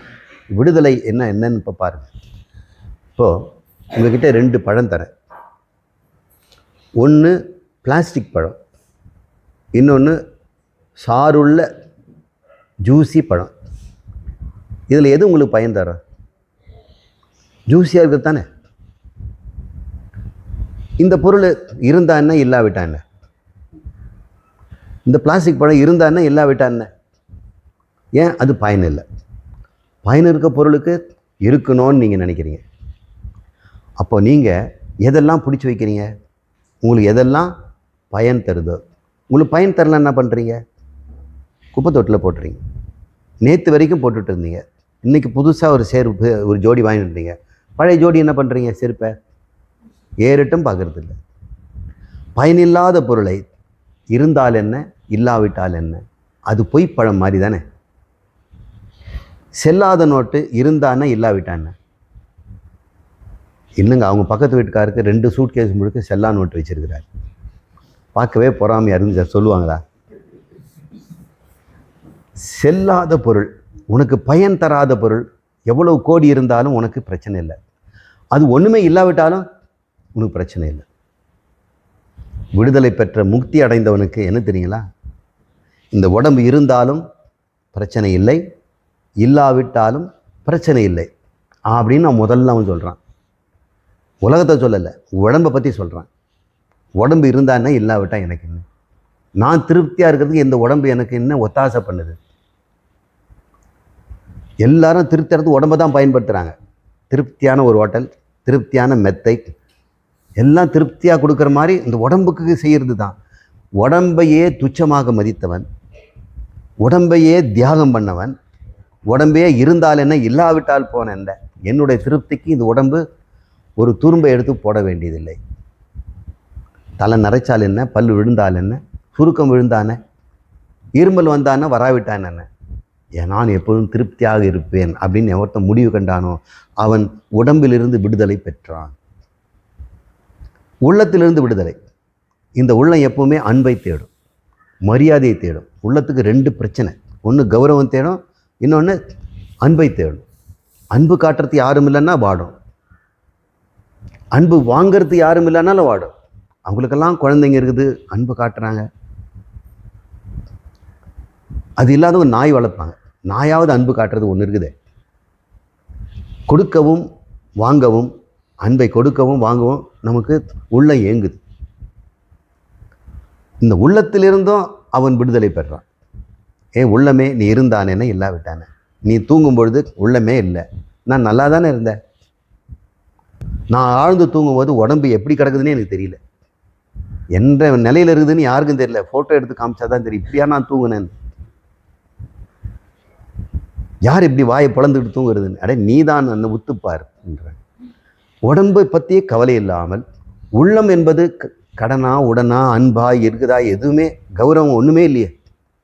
தூக்கம் வந்தால் கௌரவம் எங்கே இருக்குதுங்க? பஸ் ஸ்டாண்டில் வந்து எவ்வளோ ஆஃபீஸர் இருந்தால் தூங்கிட்டு தானே இருக்கிறார். ஜட்ஜி கூட தூக்கம் வந்ததுன்னா அங்கே படுத்துடுவார். கௌரவம் எங்கே போகுது? ஆனந்தம் என்னுடைய சொத்து, என்னுடைய இயல்பே ஆனந்தம். இதுக்கு இந்த உள்ளமோ உடம்போ பிச்சை போட வேண்டிய அவசியம் இல்லை அப்படின்னு அதுலேருந்து விடுதலை பெறுவது தாங்க முக்தி. எப்போ இது கண்டுபிடிக்க முடியும்? தினம் தூங்கி பாருங்க தெரியும். இந்த உடம்போ உள்ளமோ உங்கள் ஆனந்தத்துக்கு குறுக்க நிற்கிறதே இல்லை. முழிச்ச பிறகு தான் உங்கள் ஆனந்தத்துக்கு குறுக்க நிற்குது. அது குறுக்க நிற்கிறவனை தூக்கி போடுற நந்தியை விலக சொல்லுங்க. நந்தி பிள்ளாய் சற்றே விலகு, நான் நடராஜர் தரிசனம் பண்ணணும், ஆனந்தத்தை நான் அனுபவிக்கணும்னா நந்தி மாதிரி குறுக்க நிற்கிற விலகு அப்படின்னு எவன் ஒருவன் சரீரத்தை உளரையும் உள்ளத்தையும் பயனற்றதுன்னு கண்டுபிடிச்சானோ. எதுக்கு பயனற்றது? என் ஆனந்தத்துக்கு பயனற்றது.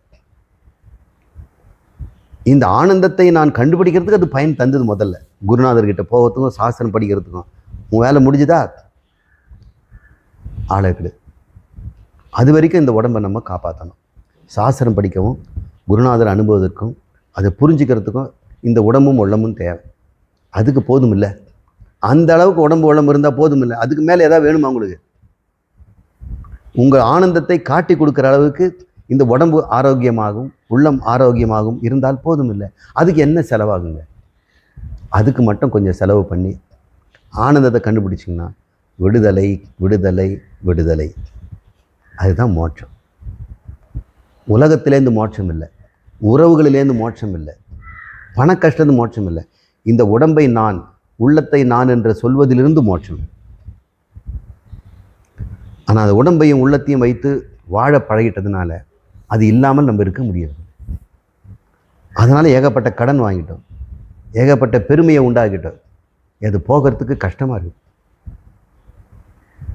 இனிமேலாக அதை தப்பு செய்யக்கூடாது இல்லை. இந்த உடம்பையும் உள்ளத்தையும் நாம் இறைவன் வாழும் வீடாக நடத்துவோம். அதை இன்பம் தரும் போக பூமியாக மாற்ற வேண்டாம். பெருமை தருகின்ற ஒரு கர்த்தா பூமியாகவும் மாற்ற வேண்டாம். இவ்வாறு தெளிவாக தெரிஞ்சுக்கிறது தான் வேதாந்தத்தினுடைய உள்கருத்து. உபநிஷத்துகளும் பகவத்கீதையும் இதை தான் எடுத்து எடுத்து சொல்லுது. இந்த உண்மையை, நீ தேடும் ஆனந்தம் நீயே தான் அப்படின்னு சொல்லுது. அது இப்படி நான் தேடும் ஆனந்தம் நான், அது வேற ஒரு கிளாஸ் எடுப்போம், அடுத்த கிளாஸ் பார்ப்போம். இதுதாங்க முக்தி. சம்ஜி நமஸ்கார். இப்போ நான்கிறது அறிவு சுரூபமான ஆத்மாங்க. ஆத்மா மீது எல்லாமே வந்து இந்த உலகம் அனாத்மாவாகிய உடல்கள் ஜடவர்க்கம் முழுமையாக ஆத்மா மீது வந்து போகக்கூடியதுங்க. எல்லாமே இப்படித்தான் இருக்குங்க. பட் இந்த உடல் கான்சியஸ் இருக்கிறது ஓகேங்க. அன்கான்சியஸ் ஆகிற போது எப்படிப்பட்ட நிலைமையில் இருக்குது அப்படிங்கிறது. அன்கான்ஷியஸ் ஆகிறதுனா இந்த உடல் வந்து நான் அறிவு சுரூபமான ஆத்மாங்க. அனைத்தும் என் மேலேயே கற்பிக்கப்பட்டது. இந்த உலகம் உடல்கள் அனைத்தும் ஜடவர்க்கு முழுமையாங்க. இப்போ நான் அன்கான்சியஸ் ஆயிரன்னு வச்சுக்கோங்க. தமிழில் சொல்லுங்களேன். என்னங்க சாமி? அன்கான்ஷியஸுக்கு தமிழில் சொல்லுங்கள். அது என்னவோ மயக்க நிலை அடைஞ்சிடுறேங்க. எதில்? ஏதோ ஒரு அடிபட்டா இல்லை ஏதோ ஒரு டைம்ல ஓ அந்த மயக்கம். அந்த மாதிரி மயக்கம் நிலை சரி சரி. அடைஞ்சிருச்சுன்னா அப்போது அதுக்கு பின்னாடி நிலைமை என்ன அப்படிங்கிறது முடிச்சுக்குவீங்க, என்னங்க மயக்கம் தெளிஞ்சு முடிச்சுக்குவீங்க. நீண்ட நாள் கோமா ஸ்டேஜில் இருக்கிறாங்க. கோமான்னா உறக்கம், கோமாட்டோஸ். தினமும் நம்ம கோமா தான் போயிட்டு வரோம், ஆனால் முழிச்சுக்கிறோம். இந்த கோமாவில் இருக்கும் முழிக்க மாட்டேங்கிறான். பெரிய வித்தியாசம் ஒன்றும் இல்லை. கோமாவும் நம்ம தூக்கமும் ஒன்று தான். அதே மாதிரி அனஸ்தீஷியா அப்படின்னு சொல்லக்கூடிய மயக்க மருந்து கொடுத்து இன்டியூஸ்டு கோமாங்கிறாங்க. சில பேர் புல்லட் இன்ஜுரியில், ட்ராமாட்டிக் கேஸு, ஆக்சிடென்ட் விக்டிம், கால் கையெல்லாம் துண்டாயிருதுன்னா அவங்க வந்து முழிச்சிக்கூடாது, சர்ஜரி போயிட்டே இருக்கணும். முழிச்சிட்டான்னா அவனுக்கு வலி தாங்க முடியாது. அதனால் இவங்களே கோமாவை இன்டியூஸ் பண்ணுறாங்க. ஒரு வாரம் கூட கோமாவில் வச்சுருப்பாங்க. ஏன்னா சர்ஜரி முடித்து க்யூர் ஆகணும், அவன் அசைக்கக்கூடாது, எமோஷனல் வரக்கூடாது, இதெல்லாம். அந்த சமயத்தில் வேறு சாப்பிட்றதுக்கு தட்டை கழுவுறதுக்கெல்லாம் போயிடுவான். இவனுக்கு உடம்பு க்யூர் ஆகிற வரைக்கும் வந்து தூங்க விட்டுறது நல்லதில்லை. அதனால் இன்டியூஸ்டு கோமான்னு சொல்கிறாங்க. செயற்கையாகவே நம்ம கோமா தர்றோம், இயற்கையாகவே நம்ம டெய்லி தூக்கத்தில் கோமாவுக்கு தான் போகிறோம். இந்த இன்டியூஸ்டு கோமாவை டாக்டருங்க எழுப்ப முடியும். சில கெமிக்கலை பிரெயினில் வச்சுருக்கிற வரைக்கும் தான் அவன் கோமாவில் இருப்பாள். அந்த கெமிக்கல் அப்படியே வித்ரா கொஞ்சம் கொஞ்சம் பண்ணும்போது அவன் இயல்பாகவே முழிச்சுக்கிறான். இல்லைன்னா நம்ம சர்ஜரிக்கு ஒத்துக்குவோமா? எழுப்ப முடியுங்கிறதுனால தான் நம்ம தூங்க வைக்கிறாங்க. அது கூட அவங்க சந்தேகம், அதனால தான் சைன் வாங்கிக்கிறாங்க. அனஸ்தட்டாலஜிஸ்ட் அவங்க பொழப்பு தான் ரொம்ப. மற்ற சர்ஜரி எதுவாக இருந்தாலும் இவனுக்கு என்ன, தூங்க வச்சுடுவான், முழிக்க வச்சுடுவான். 25,000 ரூபாய் சம்பளம் வருது ஒரு சர்ஜரிக்கு அப்படின்னு நினைக்கிறேன். இப்போ அதிகமாக கூட இருக்கலாம். அவங்களுக்கு ஒரு நாளைக்கு 5 பேஷண்ட்டுக்கு அனஸ்தீஷியா கொடுத்துட்டு கூட இருந்துட்டு சர்ஜரி முடிச்சுட்டு அவங்க போயிட்டாங்கன்னா கையில் காசு வாங்கிட்டு போயிடுவாங்க. அவர் பிழைச்சாரா பிழைக்கலையெல்லாம் அவருக்கு கவலையே கிடையாது. அவர் நோயாளியை, கேன்சர் பேஷண்ட்டாக, ஆக்சிடென்ட் பேஷண்ட்டாக, வயசானவரா, இளைஞரா, பெண்ணா ஆனால் ஒரு கவலையும் கிடையாது. தூங்க வைப்பார், முடிக்க வைப்பார், சம்பளம் காசு. கோமாவில் அவ்வளோ சம்பளம் இருக்குது. இந்த கோமாவில் என்ன நடக்குது? வேதம் பார்ப்போம், உபநிஷம். உறக்கத்தினுடைய எக்ஸ்டெண்டட் ஃபார்ம் தான் induced coma, or the natural coma, அல்லது டெம்பரரியாக நமக்கு கிடைக்கிற மூர்ச்சையாகி விடுது. எல்லாமே ஒரு வகையான ஸ்லீப் தான்.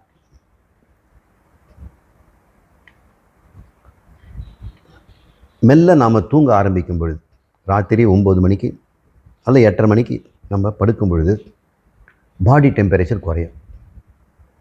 ஸ்லோவாக மூச்சு விடுறது நிதானமாகும். யார் வந்து உடம்பை கூல் பண்ணிட்டு நிதானமாக மூச்சு விட தூங்கிடுவாங்க. உடம்பு சூடாக இருந்ததுன்னா, எண்ணங்கள் ஓடிச்சுன்னா தூக்கமே வராது. பாடி கூல் ஆகணும், இது நடக்கும் ஸ்லோவாக. அதுக்கப்புறம் ஹார்ட் ரேட்டு மெதுவாகும். இதெல்லாம் வந்து ஸ்லீப்புக்கு முன்னாடி இருக்கிற ஸ்டேஜ். மைண்டு என்ன ஆகுதுன்னு பார்ப்போம். இப்போ உடம்பு, மைண்டு என்ன ஆகும்? தாட் ப்ராசஸ், நாளைய திட்டங்கள், இன்றைக்கி நடந்த நிகழ்ச்சிகள், இதெல்லாம் தூங்கும்போது வருது. எல்லாரும் நாளைக்கு எக்ஸாம் பற்றி குழந்தைங்க தூங்கும்போது அதை நினச்சிட்ருக்கோம். சில பேர் கஷ்டம் இருந்ததுன்னா இன்றைக்கி நடந்ததெல்லாம் நாளைக்கு எப்படி படைப்போம், இன்றைக்கி நடந்தது யோசிக்கிறாங்க. இந்த தாட்ஸ் வந்து போய்கிட்டே இருக்கும். இந்த தாட்ஸ் நடக்கிற இடம் சூக்ஷ்ம சரீரத்தில். இந்த சூக்ஷ்ம சரீரம்ங்கிறது என்ன அப்படின்னா, நம்முடைய மனம்தான் சூக்ஷ்ம சரீரம்னு பேர். மனசுக்கு சூக்ஷ்ம, அது ஒரு உடம்பு. மனிதன் இறந்த பிறகு அந்த உடம்பு தான் வெளியே போகுது. எந்த உடம்பு? சூக்ஷ்ம உடம்பு. அது என்னது? மனம். சூக்ஷ்ம உடம்புல மனம் இருக்குதுன்னு நினைக்காதீங்க. மனதுக்கு தான் சூக்ஷ்ம உடம்புன்னு பேர். அப்புறம் ஒரு உடம்பு இருக்குது, அதில் ஒரு மனசு இருக்குல்ல, மனதுக்கு நம்ம சூக்ஷ்ம உடம்புன்னு பேர். மனம் இருக்கிறதுக்கு இந்த உடம்புக்கு ஸ்தூல உடம்புன்னு பேர். இது சேத்திரம். அந்த சூக்ஷ்மமான மனம் மெல்ல மெல்ல மெல்ல தன் வேலையை குறைச்சிக்கும், வித்ட்ரா பண்ணிக்கும். இந்த மனம் உடம்பு முழுக்க பரவி இருக்கும். ஆனால் திரண்டிருக்கிற இடம் தலையில் தான். தலையில் இந்த தலையில் தான் மனம் நிறைஞ்சிருக்குது. உணர்வுன்னு வரும்போது மார்புக்கு வந்துடும். அப்போ மனத்துக்கு 2 இடம் இருக்குது. ஒன்று தலை உச்சி, கழுத்து கூட சேர்த்துக்கணும், கழுத்து மார்பு. இந்த 3 இடத்துலையும் மனம் திட்டாக இருக்குது. ஒரு பெரிய பந்து இங்கே, குட்டி பந்து இங்கே, இன்னொரு பந்து இங்கே. இந்த மேலே இருக்கிற பெரிய பந்து யோசனை பண்ணும், கழுத்தில் இருக்கிறது பந்து செயலு, இந்த ஆக்ஞா, பாடி டைம், இந்த பிளான் இதெல்லாம் பண்ணும். மார்பில் இருக்கிற மனம் சாந்தம், கோபம், பயம் போன்ற உணர்வுகளை கொண்டு வரும். அப்போ இவ்வாறு நீங்கள் நினச்சிக்கணும், கர்த்தா, ஞாதா, போக்தா, இந்த 3ஐயும் மனம் பண்ணிட்டு. இந்த மனம்ங்கிற பொருள் எதனால் ஆனதுன்னா நாடிகளால் ஆனது. நாடிகள் எப்படி இருக்குன்னா நரம்பு மாதிரியே இருக்கும். மனிதனுக்கு நரம்பு மண்டலம் எப்படி இருக்குதோ, இந்த இலையினுடைய தண்ணியில் போட்டு ஊற வச்சோம்னா நரம்புகள்லாம் அப்படியே அழகாக இருக்குல்ல. இலையெல்லாம் தண்ணியில் போட்டு ஊற வச்சு அந்த சத்து பொருளெல்லாம் போன பிறகு வெறும் நரம்புகள் அழகாக இருக்கும். அதை கோடிக்கணக்கு சின்னதாக்கி டென்ஸாக முப்பரிமாணமாக வச்சோம்னா அது மாதிரி தான் நம்ம நாடிகள் இருக்குது. அந்த கொத்து கொத்தாக இருக்க நாடிக்கு தான் சக்கரம்னு பேர். இது மாதிரி 6 சக்கரங்கள். இந்த 3 சக்கரத்தை நான் சொன்னேன். இந்த சக்கரங்கள் அங்கிருந்து நாடிகள் நிறைய வெளியே போகும். அந்த இதயத்தில் இருக்கிற நாடிகள், அதில் இந்த இதயமே ஒரு பெரிய நாடி கொத்து. அதுலேருந்து நரம்புகள் ஆயிரக்கணக்கான போகுது. 72 லட்சம் நாடிகள் உடம்பு முழுக்க போகுதுன்னு சாசனம் சொல்லிடுது. இது அப்போ உடம்பு நாடிகள்ன்ற உடம்புக்குள்ளே இந்த மனம் பாய்ந்து கொண்டிருக்கிறது. அந்த மனம் என்னன்னு பார்த்தோம்னா பிராணன். நாடிகள்ன்ற குழாய்க்குள்ளே பிராணன் போயிட்டுருக்கு. அது ஒரு காற்று மாதிரி. இது தாங்க மனம். இப்போ கோமாவிலே தூக்கத்தில் நடக்குதுன்னா இந்த நாடிகள் டெலஸ்கோப் மாதிரி ஒன்றுக்குள்ளே மடியும். இந்த கொடையை நீங்கள் மடிக்கிறீங்கல்ல 3 ஒன்றுக்குள்ளே போய் சின்னதாகிடுது. இந்த மாதிரி நாடிகள் இந்த விரல் நுனியிலேருந்து உள்ளே இழுத்துக்கும். கால் கை எல்லா விரல்லேருந்து இழுத்துக்கும், கால்லேருந்து இழுத்துக்கும், வயிற்றுலேருந்து இழுத்துக்கும், தலையிலேருந்து இழுத்துக்கும். எல்லாம் மார்பிற்கிட்ட பந்து மாதிரி சுருடிடும். கட்டை விரல் சைஸ் அது, சுருங்கி விரியக்கூடியது, பஞ்சு மிட்டாய் மாதிரி. இழுத்தா பெருசாக தலைகாணி நசுக்கி கூட சின்னதாக. அது பேர் கட்டை விரல் சைஸ்னால் அங்குஷ்டம்னு பேர். இது பேர் அங்குஷ்டம். இந்த அளவுக்கு தான் இருக்கிறதுனால அங்குஷ்ட மாத்திரம் அப்படின்னு உபனிஷத்துக்கு பேர் வச்சிருக்கு. அந்த ஒரு இங்கத்தில் நாம் அடங்கிடுவோம். அதில் நாடிகளுக்குள்ளே பிராணன் போயிட்டுருக்கோம். இது பேர் தூக்கம்னு பேருங்க. இதுதான் தூக்கம். அப்போது இதயம் துடிக்கிறதுக்கு, மூச்சு விடுறதுக்கு ஒரு சில நாடிகள் மட்டும் அங்கங்கே தொடர்பு கொண்டிருக்கும். இந்த அங்குஷ்ட மாதிரி இருக்கக்கூடிய அந்த புருஷன் இருக்கானே, நாம தான். இவங்கிட்ட ஒரு நாடி இருக்குது, அந்த ஹிதா நாடி. அதுக்குள்ளே மட்டும் பிராணம் ஓடிட்டு இருந்தால் அது பேர் தூக்கங்கிறாங்க. ஹிதா நாடிகளில் அது ஹிதமான ஒரு தூக்கத்தை கொடுக்கறதுனால ஹிதான்னு ஒரு நாடி. அப்போ எல்லா நாடிகளும் சப்த நாடிகளும் அடங்கி ஹிதா நாடி மட்டும் இருக்கின்ற நேரம் அது தூக்கம்னு சொல்கிறாங்க. அந்த ஹிதா நாடியும் கூட உச்சியில் இருக்கக்கூடிய துவாரம் வரைக்கும் ஒரு மெல்லிய குழாயை கனெக்ஷன் வச்சுருக்கோம். அந்த கனெக்ஷனோ இந்த உலகத்தில் இருக்க எல்லா உயிரினங்களும் கனெக்டடாக இருக்குது. ஒரு இன்டர்நெட், அதில் இது கனெக்ட் ஆகிருக்கு. இப்போ நீங்கள்லாம் தனித்தனியாக தான் உட்காந்துருக்கீங்க, ஆனால் நம்ம உச்சிலேருந்து ஒரு கம்பி ஒரு இன்டர்நெட்டில் கனெக்ட் ஆகிருக்கு. அந்த ஒட்டுமொத்த இன்டர்நெட்டுன்னு சொல்கிறேன் பாருங்கள், வேர்ல்டு வைடு வெப், WWW, அவர் தான் ஈஸ்வரன். ஈஸ்வரன்கிட்ட இருக்கக்கூடிய ஒரு சின்ன நோடு தான் நாமெல்லாம் வேர்ல்டு வைடு வெப்புங்கிறோம் இல்லையா. அப்போ உங்களுக்கு ஒரு ஐபிஎஸ் அட்ரஸ் இருக்குல்ல, உங்களுக்கு இமெயிலுக்கு ஒரு ஐபிஎஸ் அட்ரஸ் தான் உங்கள் டெலிஃபோன் நம்பர். அந்த மாதிரி ஈஸ்வரனுங்கிற ஒரு பெரிய ஒரு வெப்பில் வலையில் நாம் ஒரு நோடல் பாயிண்ட், பெரிய பெரிய நோடல் பாயிண்ட்லாம் கூட இருக்குது. இப்போ வேர்ல்டு வைடு வெப்லாம் ஒரே இடத்துல இருக்குது. நீங்கள் இருக்குது ஜெனீவாவில் ஒன்று வச்சுருக்காங்க, மெக்சிகோவில் ஒன்று இருக்குது, லண்டனில் ஒன்று வச்சுருக்குறாங்க, ஆஸ்திரேலியா இருக்காங்க, மெயின் சிட்டிலெலாம் வச்சுருக்குறாங்க, இந்தியாவில் இருக்குது. அது பேர் ஹப்புன்னு பேர். இந்த ஹப்பு எல்லாம் ஒன்றா சேர்ந்து ஈஸ்வரன். ஒவ்வொரு ஹப்பும் தேவர்கள், அவங்களுக்கு பேர் தெய்வங்கள். முருகன், கணபதி, சரஸ்வதி, இவங்கெல்லாம் ஹப்பு. நம்ம மனசில் பிரார்த்தனை பண்ணோம்னா இந்த கம்பி வழியாக தான் அந்த தேவதைக்கிட்ட போகும். நீங்கள் கூட உங்கள் செல்ஃபோனை அடிச்சிங்கன்னா டவருக்கு தான் போகும். அங்கே போய் ஹப்புக்கு போய் அங்கேருந்து தான் சேனல் போய் அடுத்த உங்களுடைய செல்ஃபோனோட லிங்க் ஆகும். கண்ணிமைக்கு நேரத்தில் நடக்குது. வீடியோலாம் கால் பண்ணி பேசுகிறோம். இதே தான் இறைவன் படைச்சு வச்சிருக்கிறார்.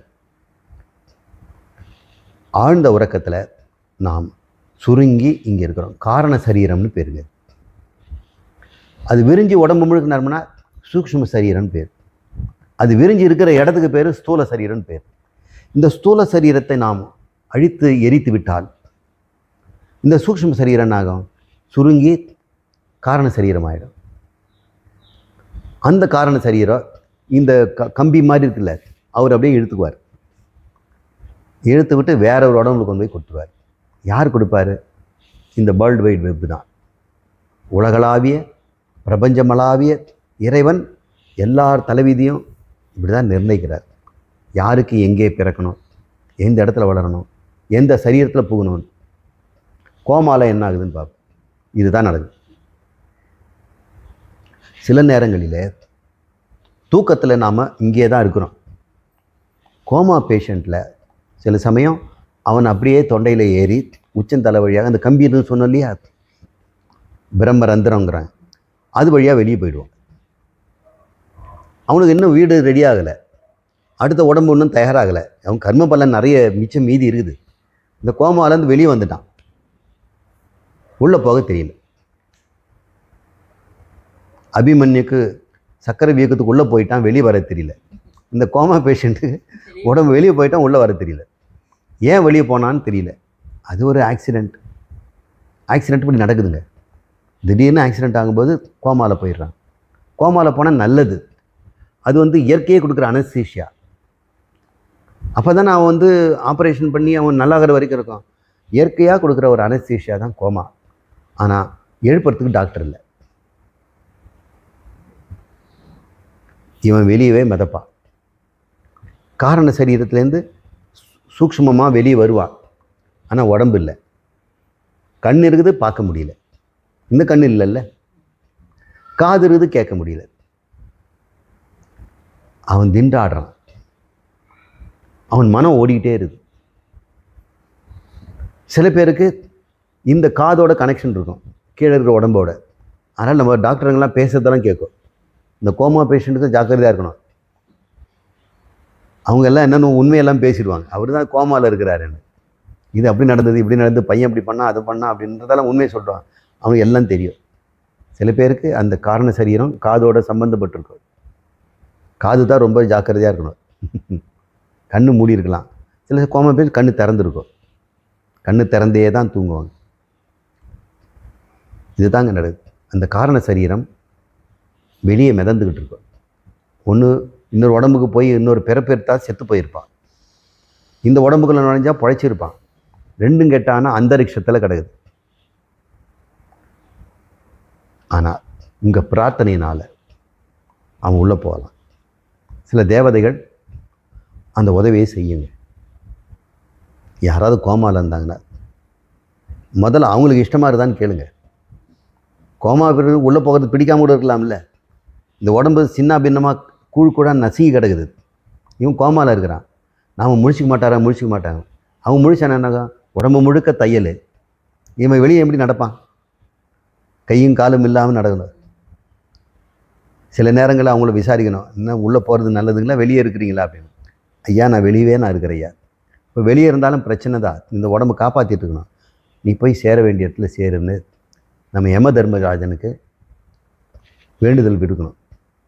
எல்லாரும் சேர்ந்து வேண்டுதல் கொடுத்து அவனை விருப்பப்பட்டான்னா அவன் கோமாவில் முழிச்சாலும் முழிப்பான், சுகமாக போய் சேர்ந்து இன்னொரு உடம்பை எடுத்தாலும் எடுப்பான்.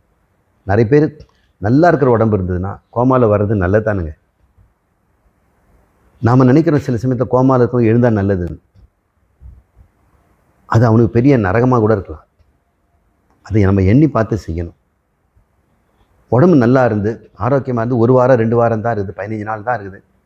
இதுக்குள்ளே முடித்தான்னா அவன் நல்லதுன்னா நம்ம பிரார்த்தனை பண்ணி செய்யலாம். நீங்கள்லாம் செய்யலாம். நம்புங்க, உங்களால் முடியும். கேளுங்க. கேளுங்க, உங்களுடைய தெய்வத்துக்கிட்ட கேளுங்க. கோமாவில் இருக்கவங்க முழிச்சுக்கிட்டோன்னு கேளுங்க, முழிப்பான். இப்போ புரிஞ்சுதுங்களா கோமா பற்றி? சரி. சுவாமி, என் எண்ணப்படி சீடனாக நான் குருவை தேடி அடைந்ததாக எண்ணுகிறேன். உண்மையில் சீடன் குருவை நாடுகிறானா இல்லை குரு சீடனை தேர்ந்தெடுக்கிறாரா? சங்கர் தஞ்சாவூர்லேருந்து கேட்டிருக்காங்க. குரு ஒரு துரும்ப கூட எடுத்து போட மாட்டார். குரு மோட்சத்தில் இருக்கிறவர். அவருக்கு சீடனுக்கு சொல்லிக் கொடுக்கணும்னு ஏதாவது இருக்குதானே? அப்போ தான் அவருக்கு மோட்சமா? ஒரு 4 ஸ்டூடெண்ட் உண்டாகனா அவர் உலகத்துலேருந்து விடுதலை பெற்று உடம்புலேருந்து விட்டுருக்கிறார்.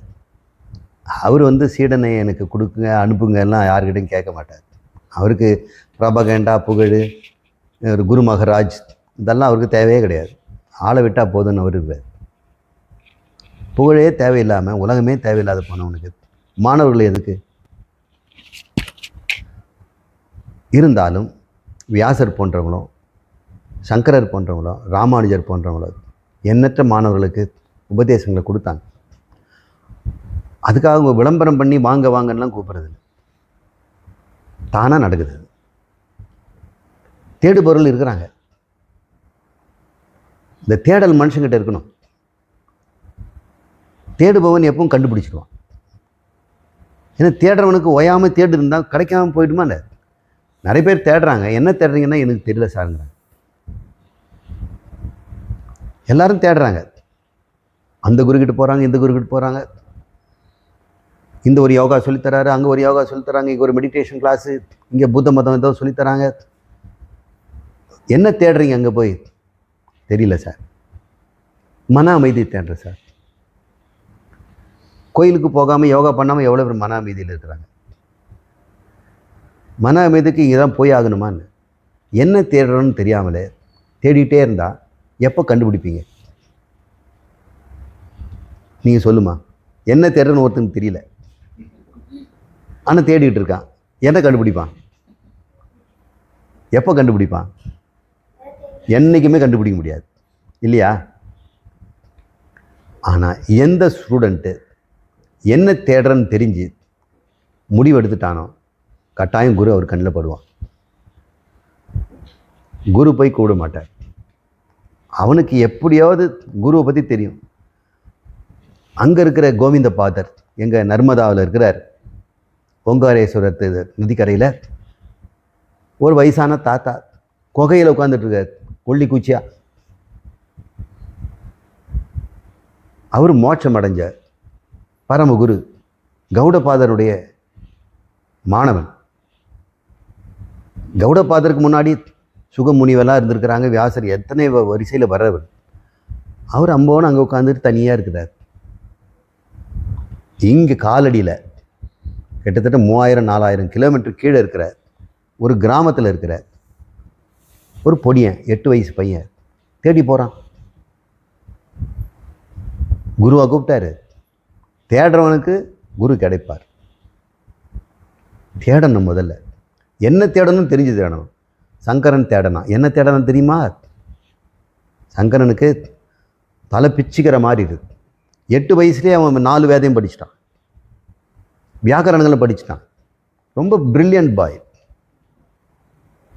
அதில் உபநிஷத்தை அவனுக்கு ரொம்ப பிடிச்சிருக்கு. இந்த கர்மகாண்டெல்லாம் யஜ்ஞம் பண்ணி வேள்வி வை இதை செய்யணும், இவனுக்கு சுத்தமாக இன்ட்ரெஸ்ட் இல்லை. உபநிஷத்தை பார்த்தா ரொம்ப இன்ட்ரெஸ்டிங்காக இருக்குது. அதில் ஆத்மா, பிரபஞ்சம், இறைவன், கடவுள், முக்தி, மோட்சம், ஆனந்தம், பேரானந்தம் இதெல்லாம் சொல்கிறாங்களே, இதெல்லாம் என்ன விளக்கம்? புரியவே இல்லையே. கோயிலில் போய் ஆனந்த பிரம்மேதி விஜானியாத் அப்படின்னு கொடுக்குறாங்க. கோயில் மந்திரங்கள்லாம் சொல்கிறாங்க. இந்த மிருத்யுஞ்சய ஹோமத்தில் மந்திரங்கள்லாம் சொல்கிறாங்கல்ல, திரியம்பகம் யஜாமகே சுகந்திம் புஷ்டி வர்தனம். இதுக்கெல்லாம் என்ன அர்த்தம்? இதில் ஒன்றும் செய்யறதுக்கு ஒன்றும் இல்லையே. வேதத்தில் முன்பகுதி நிறைய செய்யின்னு சொல்லுது. இப்படி செய்தால் அது கிடைக்கும், அப்படி செய்தால் அப்படி கிடைக்கும். இந்த உபநிஷத்தில் இந்த பாட்டுக்கு என்ன அர்த்தம்?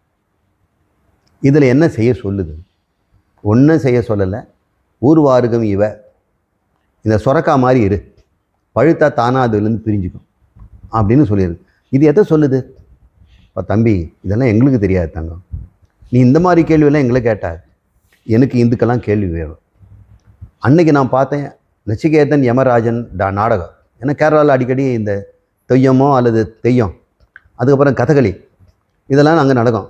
அதில் கதையில் வந்து யம தர்மராஜனும் நச்சிகேதனும் அவங்க அப்பா யாகம் பண்ணுறாரு. நச்சிகேதன் போய் அவங்க அப்பா கிட்ட தொணன்னு சட்டையை பிடிச்சி இழுத்துக்கிட்டே இருக்கிறான். அப்பா என்னப்பா வத்தல் தொத்தலாக இருக்க பசுவெல்லாம் நீங்கள் வந்து தானம்னு கொடுக்குறீங்க, ஒன்றுக்கு பறக்கிறதுக்கு பால் இல்லாததை நீங்கள் கொடுக்குறீங்க, இது போய் தானங்கிறீங்களே, கொடுத்தா ஏதோ யூஸ்ஃபுல்லாக கொடுக்கணும், என்ன யார் கொடுக்க போகிறீங்க அப்படின்னு அங்கே யமனுக்கு தானே கொடுக்கணும், சும்மா இறாமட்டார்.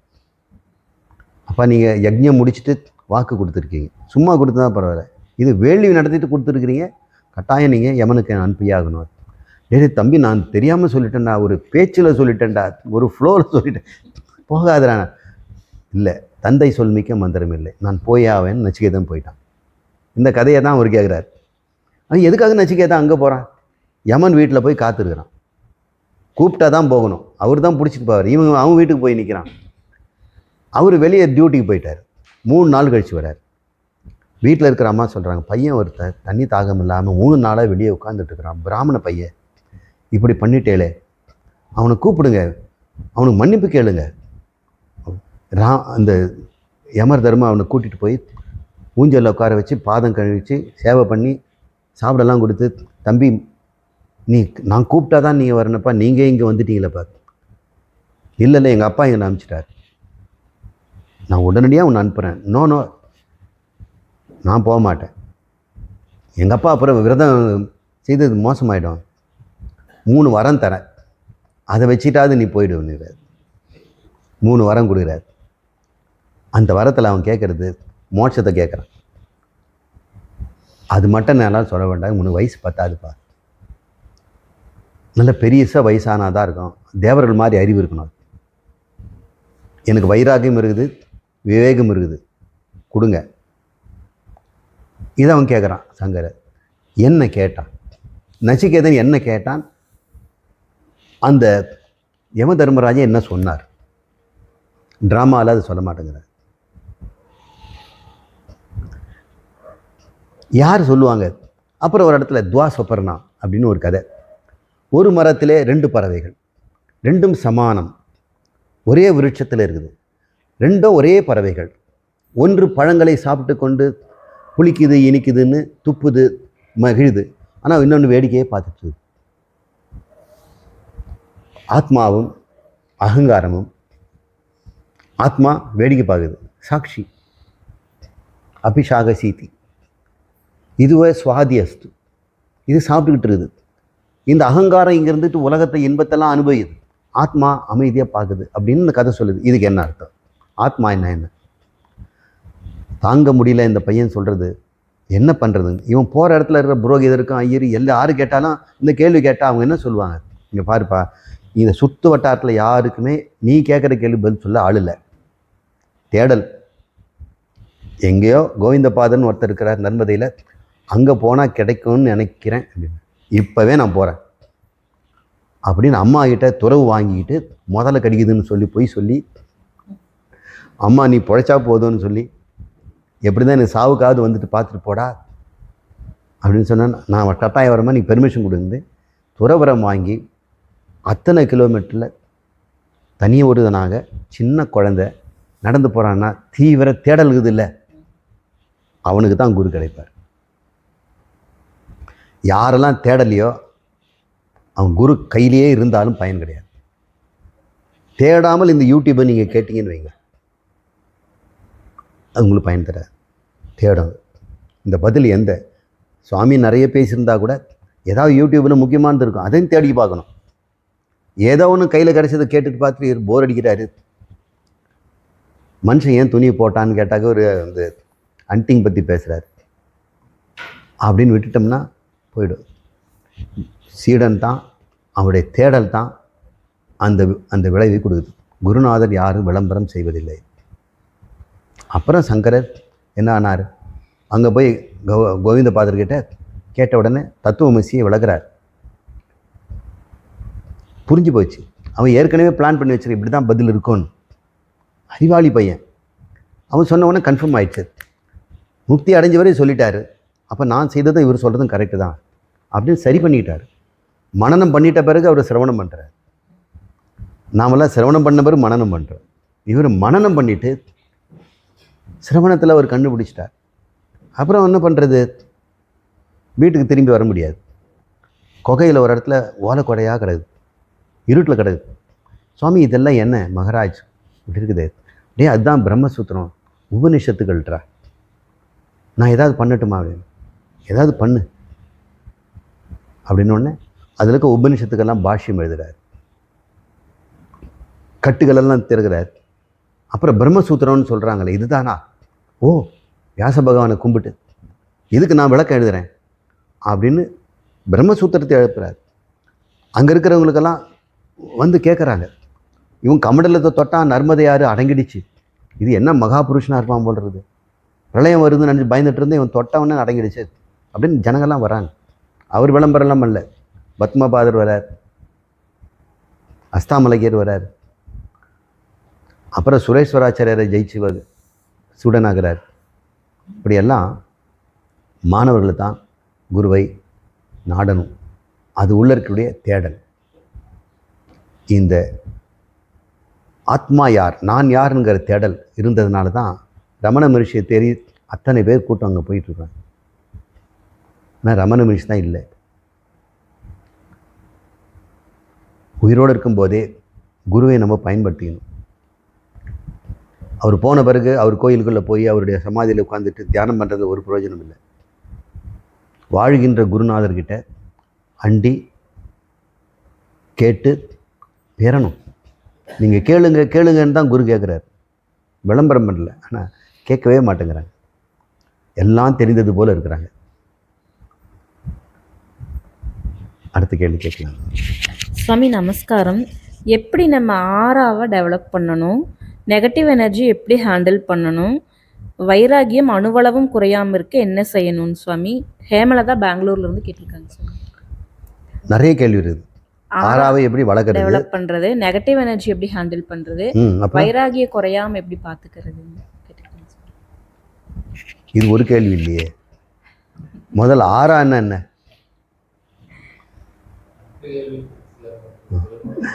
ஆறா முதல்ல ப்ரூவ் பண்ண முடியுமா? அது இருக்குதா? ஒருவேளை நான் அதை ப்ரூவ் பண்ணி நான் சயின்ஸில் ஏதாவது சொல்லிட்டேன்னு வைங்க, உலகமெல்லாம் அது நம்ப. ஃபால்ஸ் ஹோப்பு கொடுக்கக்கூடாது. அப்புறம் ஆறா வேட்டையாட ஆரம்பிச்சிடுவார். அப்புறம் ஆறாவை பார்த்து இவர் மோசமானவர், இவர்கிட்ட தெய்வீக ஆறா இருக்குது, அந்த ஆறா உண்டு பண்ணணும், வேண்டாம். அது சூடோ சயின்ஸுன்னு சொல்லலை, அது சயின்ஸுன்னு சொல்லலை, அது இசோட்டரிக், அது சித்தர்களுடைய ரகசியமான ஒன்று. அது நமக்கு பிரயோஜனம் இல்லை. நெகட்டிவ் எனர்ஜிங்கிறது சுத்தமான மாடர்ன் வேதாந்திகள் பேசுகிற ஒரு அபத்தமான வார்த்தை. எனர்ஜியில் நெகட்டிவ் எனர்ஜின்னு எங்கே இருக்குதுன்னு தெரியல. சயின்ஸ்லேயும் இல்லை, ஃபிசிக்ஸ்லேயும் இல்லை, எங்கேயும் இல்லை, எங்கே தேடினாலும் இல்லை. யாராவது யூடியூப்பில் எங்கேயோ ஒருத்தர் நெகட்டிவ் எனர்ஜி, அங்கே நெகட்டிவ் வைப்ரேஷன் அப்படின்னா அங்கே ஒரு பாசிட்டிவ் வைப்ரேஷன். வைப்ரேஷன்னா நடுங்கணும். இதெல்லாம் ஒரு தெளிவில்லாத லூஸ் வேர்ட்ஸ். இந்த பாப்புலர் பீப்புள், பேப்பர் பேக்கு, இந்த ஜேர்னல்ஸு, பத்திரிகையில் புகழ் பெறுவதற்கு மேடை பேச்சாளர்கள் அள்ளி வீசுகிற சொற்கள், அதுக்கு நான் பதில் சொல்ல வேண்டாம். வைராகியம் எப்படி வளர்க்கணும் அதுக்கு நான் சொல்கிறேன். வைராகியம் என்றது பற்றற்ற நிலை. விராகஸ்ய பாவம் வைராகியம் அப்படின்னு பேர். ராகம்னா பற்று. ராகம்னா உண்மையான அர்த்தம் என்ன தெரியுமா? இசை ராகம்லாம் கிடையாது. பூபால ராகம், ஹிந்து அது கிடையாது. ராகம்னா பசை, பசை மாதிரி ஒட்டிக்கிறது, ஈஷணம்னு பேர். ஏன் இப்படி ஈஷிக்கிறீங்க அப்படின்னு, விளக்கெண்ணெய் பூசணமாக இருக்கிற தூசியெல்லாம் ஒட்டிக்கோ இல்லை. விளக்கெண்ணெய் பூசிட்டு நீங்கள் ரோட்டில் போய் பாருங்கள், இருக்கிற புழுதியெல்லாம் உங்கள் மேலே இருக்கும். அதுக்கு தானே பூச்சி பிடிக்கிறது விளக்கெண்ணெய் தேய்ச்சி வச்சுக்குது, இருக்கிற பூச்சியெல்லாம் அங்கே போய் ஒட்டிக்குது. இந்த விளக்கெண்ணெய் தான் ராகம். அதை சுத்தமாக சோப் போட்டு கழுவணும். அதுதான் வைராக்கியம். நாம் எங்கே போய் கை வைக்கிறோம்? மனசு எங்கே போய் விழுது? உங்கள் மனசு எங்கெல்லாம் போகுது? பற்று இடத்துக்கு போகும். பற்று இருக்கிற என்ன அர்த்தம்? எங்கே போகுதுன்னு பாருங்கள். பின்னாடியே போனீங்கன்னா ஒரு பலாப்பழமோ மாம்பழமோ பழைய வாழைப்பழமாக இருக்கும், இல்லைன்னா மலமாக இருக்கும். அதுக்கு அதை தானே தெரியும். வேறு எங்கேயாவது போதா? இப்போ கொசுவத்தி எதுக்கே வைக்கிறீங்க? அது வராது. அதுக்கு ராகம் இல்லை. ஏங்க அந்த வீட்டுக்கே போக மாட்டேங்கிறீங்க? எனக்கு பற்று இல்லை. கொசு சொல்லுது. ஏன் அங்கே கொசுவத்தி வச்சுருக்கிறாங்க. நான் துறவி, நீ ரத்தம்லாம் குடிக்க அந்த வீட்டில் குடிக்க மாட்டேன், கொசுவத்தி இருக்குது. ஒருவேளை நம்ம பிலீவ் பண்ணுவோம் கொசுவத்தி விரட்டுது. மனம் எங்கே செல்கிறது? அது சுகம் தரும் இடத்துக்கு போகுது. எங்கேருந்து விலகுது? துக்கம் தர இடத்துலேருந்து விலகுது. உங்கள் மனசு நிற்கவே மாட்டேன், அலைபாயுது அப்படின்னு சொன்னால் எங்கே போகுது? உங்ககிட்ட ராகம் இருக்குதுன்னு அர்த்தம். எது மேலேயும் உனக்கு ஆசை இருக்குது. ஆசையே இல்லாதவனுக்கு மனம் எங்கே போகும்? அங்கேயே தான் இருக்கும். ஆனால் அதுக்கு ஒரு ஆசை இருக்குது. ஆத்மா மேலே ஒரு ஆசை, தன் மீது ஒரு ஆசை வந்துடுச்சுன்னு வைங்க. தன் மீதுன்னா தன்னுடைய சொரூபத்தின் மீது ஆசை. தன் மீதுன்னா உடம்பு நினச்சிக்கூடாது. உடம்பு மேலே ஆசை வச்சோன்னா போச்சு, அது பெரிய பற்று. இந்த உள்ளத்தின் மீது ஆசை வச்சோம்னா அது பெரிய பற்று. இந்த உள்ளமும் உடம்பும் நான் அல்ல என்று என் சொரூபமாகிய சைதன்யமாகிய ஆத்மாதான் எனக்கு வேண்டிய என் கணவன் அப்படின்னு மனம் நினைக்கணும். மனசுக்கு உற்ற துணைவன் யார்? ஆத்மா தானுங்க. ஆத்மா தானே மனசுக்கு வெளிச்சம் கொடுத்து, அறிவையும் கொடுத்து, உணர்வையும் கொடுத்து, போப்பா அனுபவி, போப்பா படிச்சுக்கோ அப்படின்னு மனசுக்கு அறிவை கொடுத்தது யார்? ஆத்மா தானே. ஆத்மா கொடுக்கலன்னா மனசுக்கு அறிவேங்க, உணர்வேங்க. கட்டின புருஷன் ஆனந்த சுரூபமாக இருக்கும் பொழுது மனசு உலகத்தில் போகலாமா? ஆனந்த குவியலே பக்கத்தில் கணவனாக இருக்கும்போது இது எங்கே தெருவிலெல்லாம் போய் பொறுக்கிறது? மனிதன் இந்த உண்மையை கற்றுக்கணும். ஆனந்தம் நானே, என் வீட்டுக்காரனே அப்படின்னு தெரியணும். பாரதியார் நிறையா அது மாதிரி பாடியிருக்கிறார். மனதை ஒரு பெண்ணாக வைத்து, ஆத்மாவை ஆணாக வைத்து காதல் செய்வது போல அவங்க பாடியிருக்கிறார். யார் ஒருவன் ஆத்மாவு மேலே ஒரு ஆசையை வச்சு அது என்னதுன்னு கண்டுபிடிச்சி ஞானத்தில் போயிட்டானோ அவனுக்கு உடனடியாக உலகத்தின் மீது இருக்க எல்லா ஆசையும் போயிடுங்க. தன்னுடைய ஆனந்தத்திற்கு இந்த உடம்பும் உள்ளமும் ஒரு ஒத்தாசையும் பண்ண வேண்டாம், நீங்கள் உங்கள் வேலையை பார்த்துங்க அப்படின்னு எவன் விட்டானோ அவன் பற்று விட்டவன். இந்த உடம்பை வச்சு பழச்சிக்கலாம், இந்த உள்ளத்தை வச்சு வாழலாம் அப்படின்னு நினைக்கிறவன் பற்று உடையவன். ஏன் பற்று உண்டாகுது? இன்பம், சுகம். அப்போ ஒருவன் பற்ற விடணும்னா முதல்ல ஞானம் வரணும். ஞானத்தினால் வந்த விவேகம் தான் உனக்கு கொடுக்க நிரந்தர பற்றை விடும். ஞானம் இல்லாமல் எனக்கு இது பிடிக்கல, என் பற்று விட்டுட்டேன், விவாகரத்து பண்ணிட்டேன், நான் இன்னிலேருந்து காஃபி குடிக்கிறது இல்லை அப்படின்னா உனக்கு இயலாமை. பல்லு போயிடுச்சு, பிளட் ப்ரெஷரு, சுகர் அதிகம், நீ காஃபி நிறுத்திட்ட. ஒரு துறவியா? ஆசை உள்ளே இருக்குல்ல. உள்ளே ஆசை வைத்து கொண்டு வெளியே மட்டும் தள்ளி வைக்கிறதுங்கிறது பொய் ஒழுக்கம். உள்ளுக்குள்ளே ஆசையை விடணும், ரசத்தை விடணும். அந்த ரசம் என்று சொல்லக்கூடிய உள்ளே இருக்கிற ரசம் போனாதான் உலகத்தில் இருக்க பொருள் மீது ஆசை போகும். உள்ள ரசம் இருக்கும் பொழுது வெளியே புறத்தில் நான் ஓடி ஒளிவேன், நான் காசி போயிடுவேன், நான் எங்கேயாவது குகையில் போய் தனியாக இருப்பேன், ஆசிரமத்தில் போய் நான் வாழ்வேன் அப்படின்னா உங்களுக்குள்ளே அந்த ரசம் உள்ளே இருந்துக்கிட்டே இருக்கும். ரகசியமாக சாப்பிட பார்க்கும், ரசிகமாக பார்க்கும். அப்போ உள்ளத்துக்குள்ளே இருக்கக்கூடிய ஆசைகளை வேரோடு ஒழிக்கணும். ஆசைகள்லாம் உனக்கு என்ன கொடுக்குது? நீ ஆசைப்பட்டு வாங்கிறது உனக்கு என்ன கொடுக்குது? சந்தோஷம் தானே தருது. அப்போ உனக்கு வேண்டியதெல்லாம் சந்தோஷம் தானே. ஒருவேளை சந்தோஷம் உனக்கு நிரந்தரமாக இருந்ததுன்னா உனக்கு ஆசையே இருக்காதே. அந்த சந்தோஷம் எனக்கு இல்லையா சார், நீ ஆத்மாவை கண்டுபிடிச்சிக்க, அதாவது உன்னை நீ கண்டுபிடிச்சு பாரு, அதுதான் சந்தோஷம் அப்படின்னு தெரிஞ்ச பிறகு அவன் உலகத்தை அவன் போக மாட்டான். இது பேர் தான் வைராக்கியம். ஞானத்தினால்தான் ஒருவன் பூரண வைராக்கியத்தை அடைவான். யோகத்தினாலேயோ மற்ற எந்த முறையினாலேயோ நாம் செய்தோம்னா அது தற்காலிகமாகத்தான் இருக்கும். இதோட நம்ம வைராக்கியத்தை பற்றி நம்ம ஆச்சாரியா சுரேஷ் நிறைய பேசுவார் பதஞ்சலி யோக சூத்திரத்துலேருந்து. அதை நம்ம கேட்டோம்னா நம்ம நல்லா தெரிஞ்சுக்கணும். ஓம் பூர்ணமத பூர்ணமிதம் பூர்ணாத் பூர்ணமுதச்யதே பூர்ணஸ்ய பூர்ணம் ஆதாய பூர்ணம் ஏவாவசிஷ்யதே. ஓம் சாந்தி சாந்தி சாந்தி. ஹரிஹி ஓம். ஸ்ரீ குருப்யோ நமः. ஹரிஹி ஓம்.